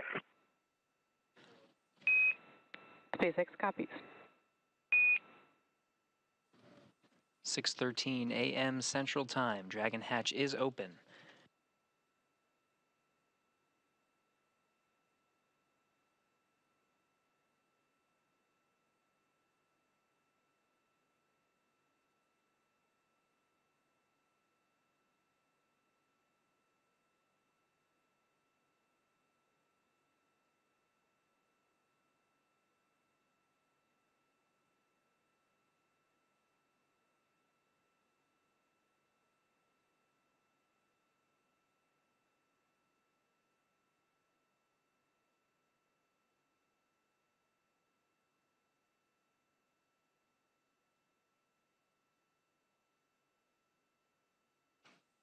Jasmine Mogbelli in the background there with the still camera. Way down in the pressurized mating adapter is Andreas Mogensen, International Space Station Commander, working with the Dragon crew to open up the Dragon hatch, and we should be seeing some of the private astronaut mission crew members. Freedom on the big loop. We are complete with 4-400 entering ISS. Copy that, Freedom. Welcome aboard.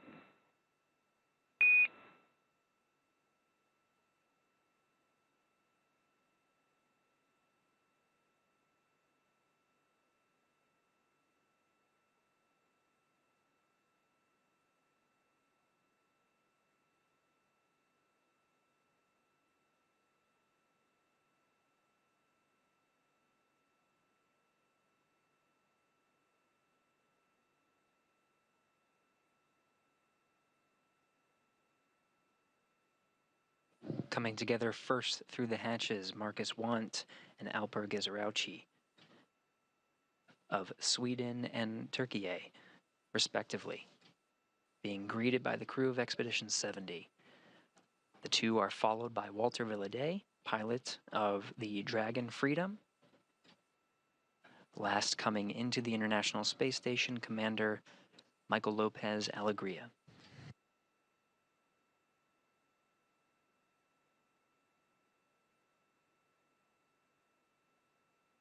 "11 crew members representing 7 nations now on board the International Space Station.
Again, 11 crew members on board the International Space Station now, representing Expedition 70 and the Axiom Mission 3 crew. We're now in a short handover period. We should be regaining the video and audio from the International Space Station momentarily to celebrate with the crew the welcome of Axiom Mission 3 to the International Space Station. With the crew now on board the International Space Station, all hatches open between the Dragon spacecraft and the International Space Station. Once we regain video from the International Space Station, we should be preparing for setting up a welcome ceremony. All 11 crew members will gather for some remarks to commemorate this moment.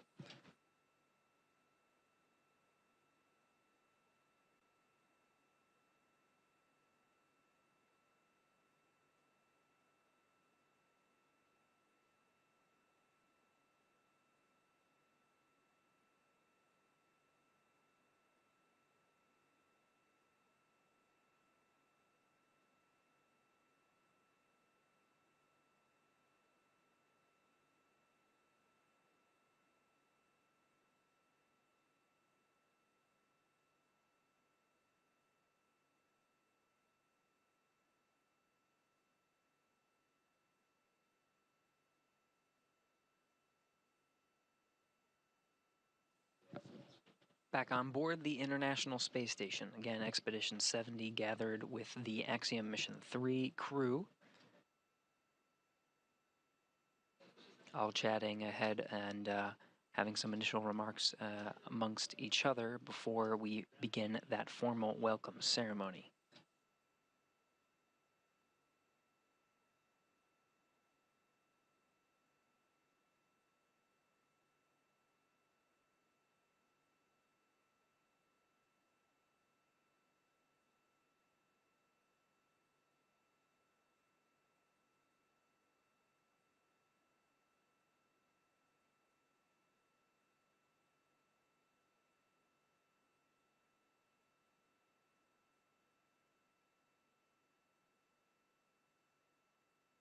station up to.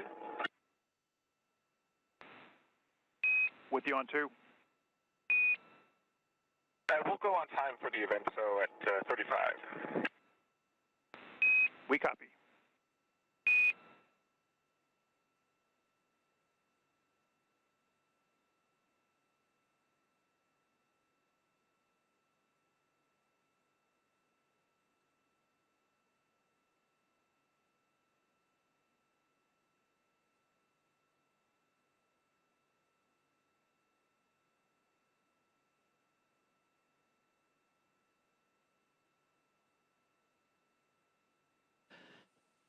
So the crew of Expedition 70 and, again, Axiom Mission 3 astronauts on board the International Space Station confirming they have a set block of time for starting this welcome ceremony, and they will take it.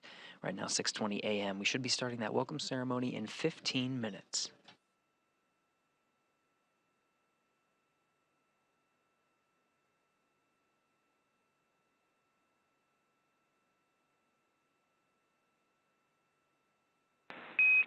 Station Houston on 2. We're standing by for scene and voice.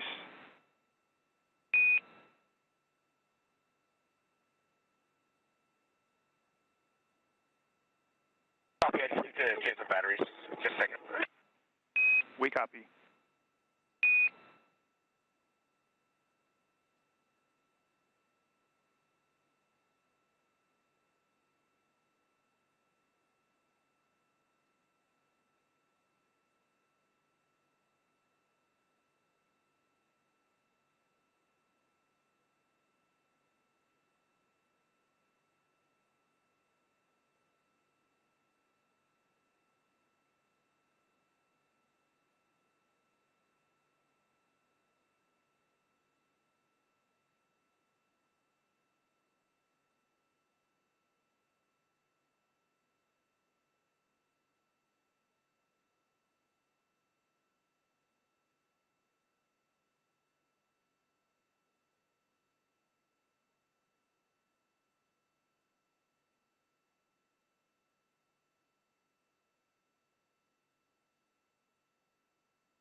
Multinational crew currently gathered in Node 2 ahead of the welcome ceremony. We're expecting that to start at 6:35 a.m. Central Time.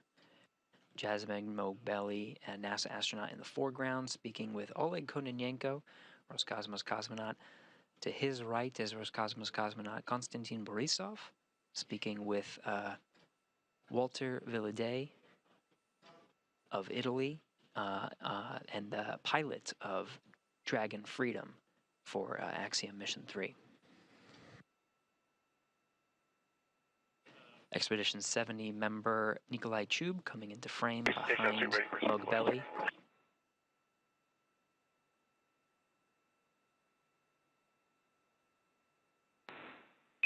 Freedom crew, Houston on the big loop.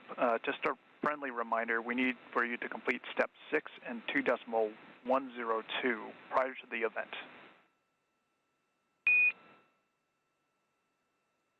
Yeah, Houston, this is Freedom on the big loop. We are complete with 6.1. Your go for IMV fan activation. Copy, we'll get it in work.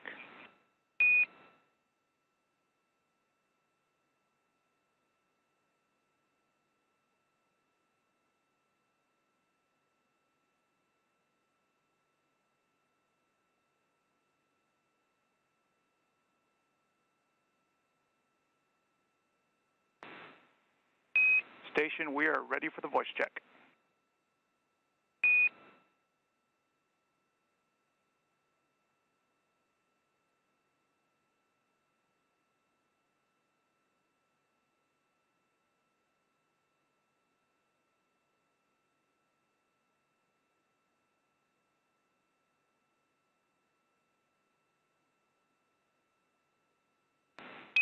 Thanks, Andy. We can use another 10 count, please.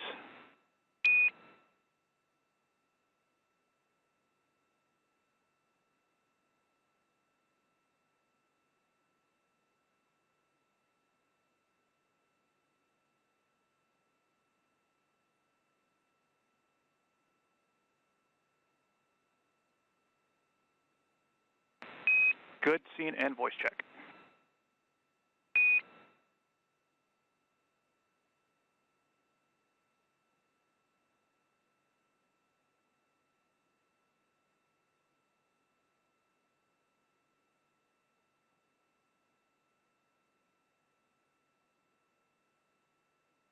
As is typical with in-flight events aboard the International Space Station, conducting a scene and voice check, and we're seeing more members of Expedition 70 gather ahead of the welcome ceremony. Of course, we still have Commander of Axiom Mission 3, Michael López-Alegría, and the mission specialists that were aboard Dragon Freedom, Alper Gezeravcı, and Marcus Wandt. In frame here, we have pilot Walter Villadei of Italy. To his right, to our right, his left, commander of Expedition 70 aboard the International Space Station, Andreas Mogensen of Denmark.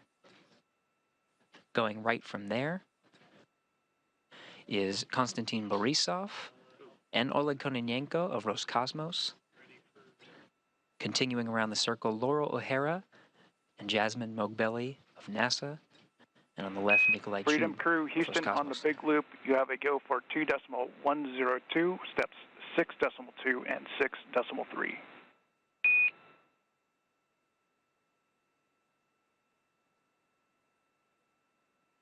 6.2 and 6.3 in work.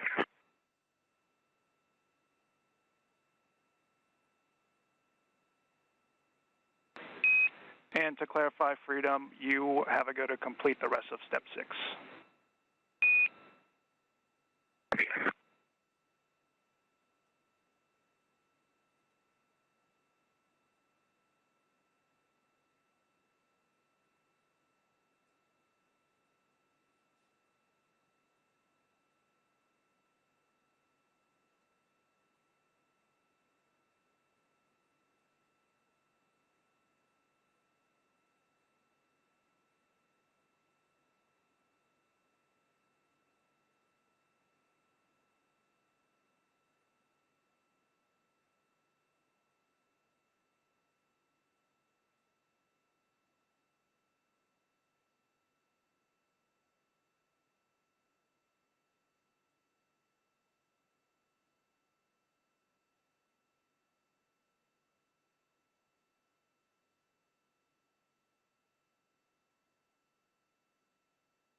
Again, we're tracking towards the welcome ceremony of all 11 crew members on board the International Space Station, starting at 6:35 a.m. Central Time.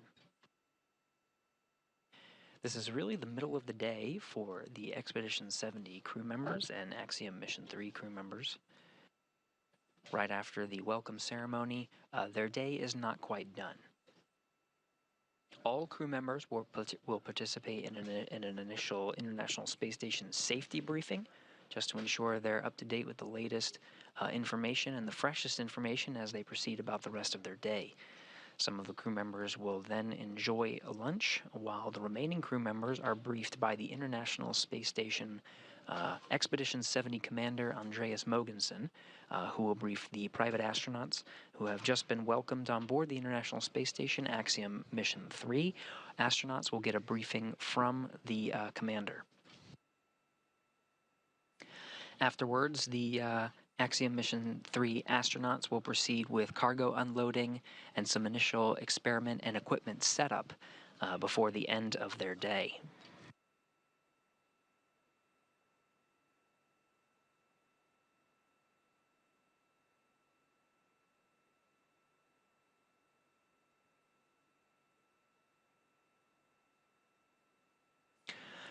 Tomorrow, Sunday, is a relatively light day for the Expedition 70 and private astronaut crew members, continuing with some cargo transfer ops, but setting up some initial experiments and enjoying a lighter day before they really hit the ground running for their first week aboard the International Space Station. Axiom Mission 3 is expected to be a 14-day mission. Right now we're targeting approximately February 3rd, pending weather, for the undock opportunity for the Axiom Mission 3 astronauts to leave the International Space Station and splash down off the coast of Florida. But of course, starting Monday, we'll begin a myriad of scientific and education activities for them to complete.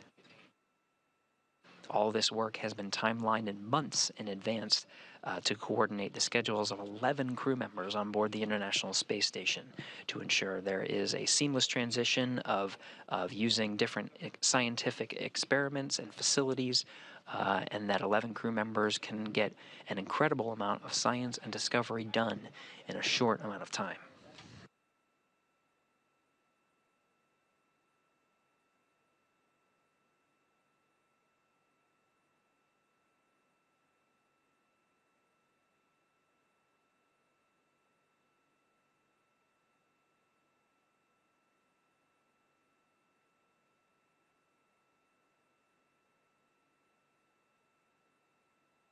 SpaceX in Houston from Freedom on the Big Loop. We're complete through step 8 of QDOT 102.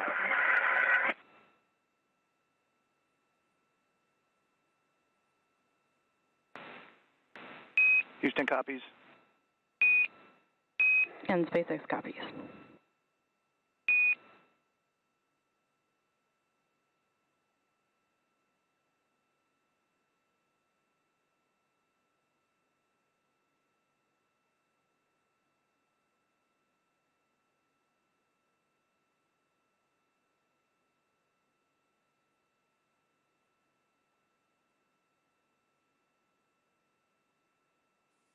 Axiom Mission 3 crew member and mission specialist aboard Dragon, Marcus Wandt, coming into frame. We'll start seeing all 11 crew members come into frame as they close out some of their activities. We're expecting to begin the welcome ceremony on time in just about 3 minutes.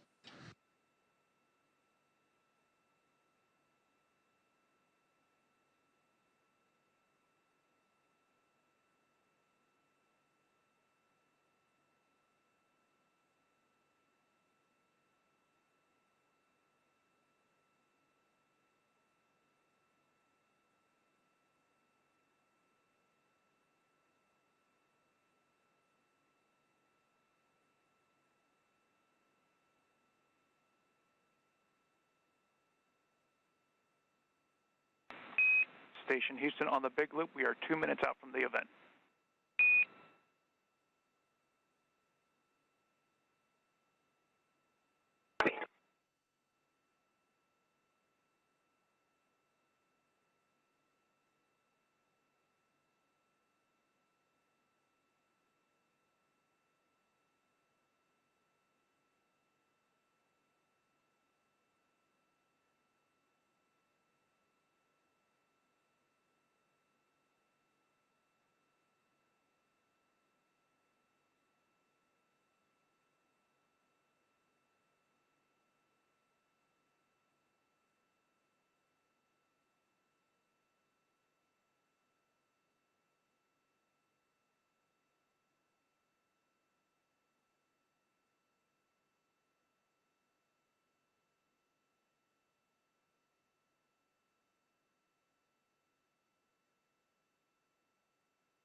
Station, this is Houston. Are you ready for the event? We are ready for the event. Please begin the welcome ceremony.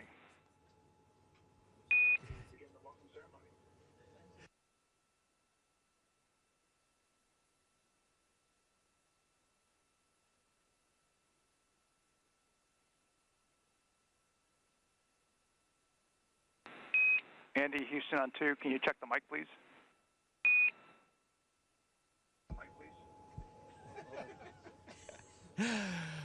On behalf of the Expedition 70 crew, I'd like to welcome Axiom 3 on board the International Space Station. This is an incredibly exciting time for human spaceflight with the third private mission, which is allowing many more countries to participate in the scientific research and technology development that we do on board this orbiting laboratory. We have doubled the number of nationalities on board the space station, going from 4 to 8, which I think is a great testament to the international collaboration which underpins this marvelous space station. I'm also very proud as a European to welcome 4 other Europeans. I think this is the first time in the history of the space station that we have 5 Europeans on board at the same time. And certainly, it's the first time that we have 2 Scandinavians on board. So I'm very happy to welcome my fellow Scandinavian, Marcus. But we look forward to the next 2 weeks, to an intense period of work on board the space station. So a big, warm welcome to Axiom 3 from us on board the space station. Thanks, Andy. I think you said it very well. This is really a symbol of how Axiom, in conjunction with NASA and all the partners, is working to expand human access to low Earth orbit. And we've got, as Andy said, so many nationalities represented on board, and this is really symbolic of what we're trying to do to open it up not only to other nations, also to individuals, to researchers, to continue the great work that's been going on board the ISS for the last 2 decades plus. The ride uphill was pretty exciting. Never gets old. I think we probably spent a few more hours in Dragon than we felt like we needed to, but it was all good. Great vehicle. Thanks to you at SpaceX for putting that thing together for us and for such smooth operation. Let me pass the microphone down to my crewmates just for a couple words, and then I'd like to get it back at the very end if that's okay. Walter? Yeah. Thank you, Mike. I want to, first of all, thank the expedition crew for this warm welcoming. It's amazing to be up here and to see how much really all the countries and this amazing international collaboration has made in space, creating this outpost. And I'm very grateful for Italy, and just a few words in Italian. So thank you, grazie grazie a tutta l'Italia. Vorrei ringraziare non solo l'Aeronautica Militare ma anche tutte le istituzioni che hanno portato qui questa missione in questo straordinario contesto di collaborazione internazionale in cui abbiamo portato scienza, e per 2 settimane saremo qui a collaborare e lavorare con questo equipaggio internazionale straordinario. Grazie mille, and now I hand over to my colleagues and friend Alper from Turkey. Thanks so much. I would like to thank first for your kind hospitality to Expedition 7 crew over here. They were waiting for us at the door, actually, so that was a very nice, kind welcoming for us. I would like to thank for everybody for their great effort for us to be able to make it over here in the last 8 months training period, as well as all the counterparts for their contribution for our safe travel to make it over to ISS. We are happy as Turkey to step for the first time in our history, and looking forward to contribute into the science and research efforts over here. And I would like to say a couple words to my country. Türkiye Cumhuriyeti'ni kurarak bizlere emanet eden Gazi Mustafa Kemal Atatürk ve silah arkadaşlarına, bu vatan için canını veren tüm şehitlerimize, buraya adım atmamızı sağlayan güçlü iradesiyle devletimize ve bu imkanları bize sağlayan milletimize şükranlarımı sunuyorum. İstikbal göklerdedir. Now I would like to pass over the microphone to my dear friend Marcus Wandt from Sweden, representing here, Isa. Thank you, Alper. I also want to say first a big thank you to Expedition 70 for greeting us and knocking on our door in the middle of everything. It was pretty amazing. Been flying around and orbiting Earth for 36 hours or so, and then someone knocks on the door. That's pretty strange.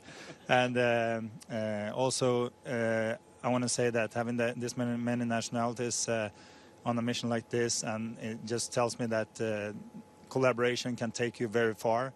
Entering the hatch here and meeting other people in space from so many different cultures and places around the world just give me a strong sense of future, which is awesome. I also want to say a few words in Swedish to Sweden. Så hej allihopa där hemma. Det här är förstås en fantastisk känsla.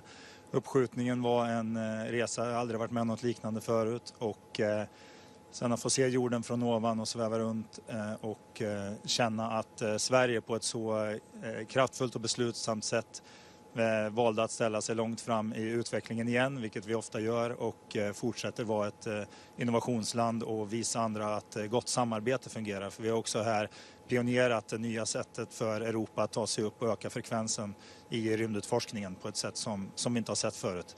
Så otroligt stolt att få representera Sverige och Europa här uppe. All right, thank you. Mike. So now I'd like to continue a bit of a tradition that we've started, and that is to award the Universal Astronaut Symbol pin, if I don't lose it, to each of these steely-eyed aviators.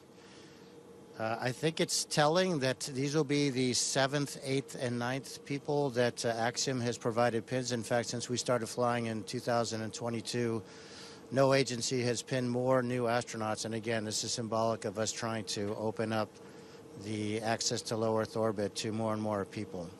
So first of all, Colonel Walter Villadei, it is my pleasure to... No, I'm going to put it on you. Oh, right. Hey.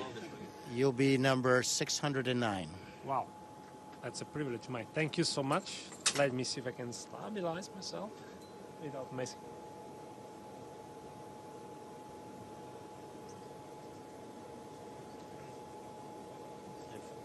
You guys can, if you can slide down and have these guys slide here. Thank you. This is a real pleasure to award this pin to the first Turkish astronaut in history. I don't think I need to say anything more. Alper.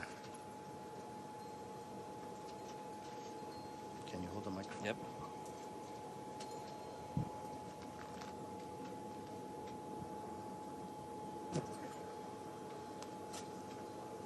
Uh-oh. I actually broke it.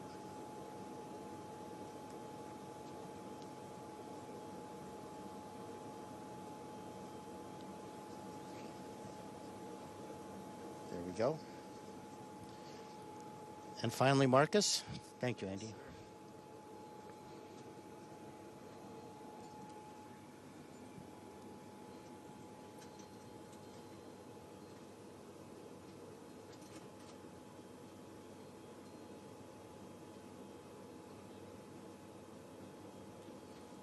Thank you, Mike. I failed to mention Alper obviously is number 610 and Marcus is 611. And finally, I want to thank all of you guys again for welcoming us aboard. I know that it's tough to have guests in your house, and we promise not to spill any red wine on your white carpet. Thank you, Andy.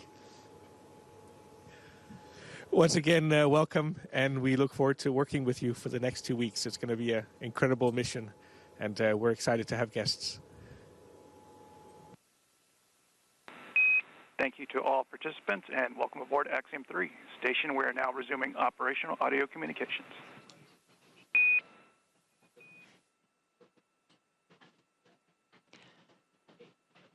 All right, 11 astronauts on board the International Space Station, working together for science and discovery.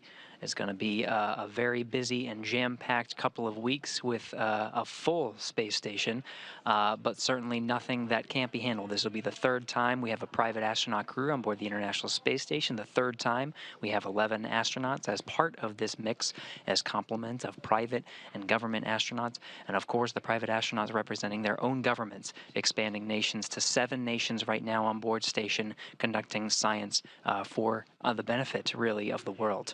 For that, really, that will conclude our coverage here in Mission Control Houston before, of course, the expedition crew and the Axiom Mission 3 astronauts. Really, the journey has just begun.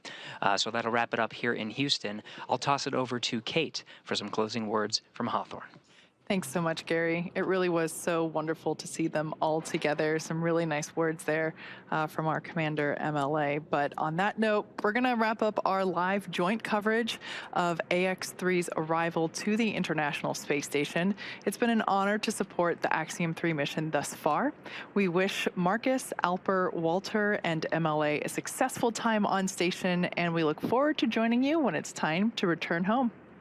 Yeah, Kate, from launch to docking, it has been an absolute pleasure sharing this desk with you again, so thank you. Over the course of the crew's time on station, we will be producing mission updates from Axiom's Space Station Development Facility, with Commander López-Alegría sharing highlights and special moments with Walter, Alper, and Marcus. So please be sure to visit axiomspace.com and follow the Axiom social media channels for real-time updates. And with that, on behalf of SpaceX, Axiom Space, and NASA, thank you all for tuning in to watch from wherever you're watching from. With that, good morning, good evening, or good night.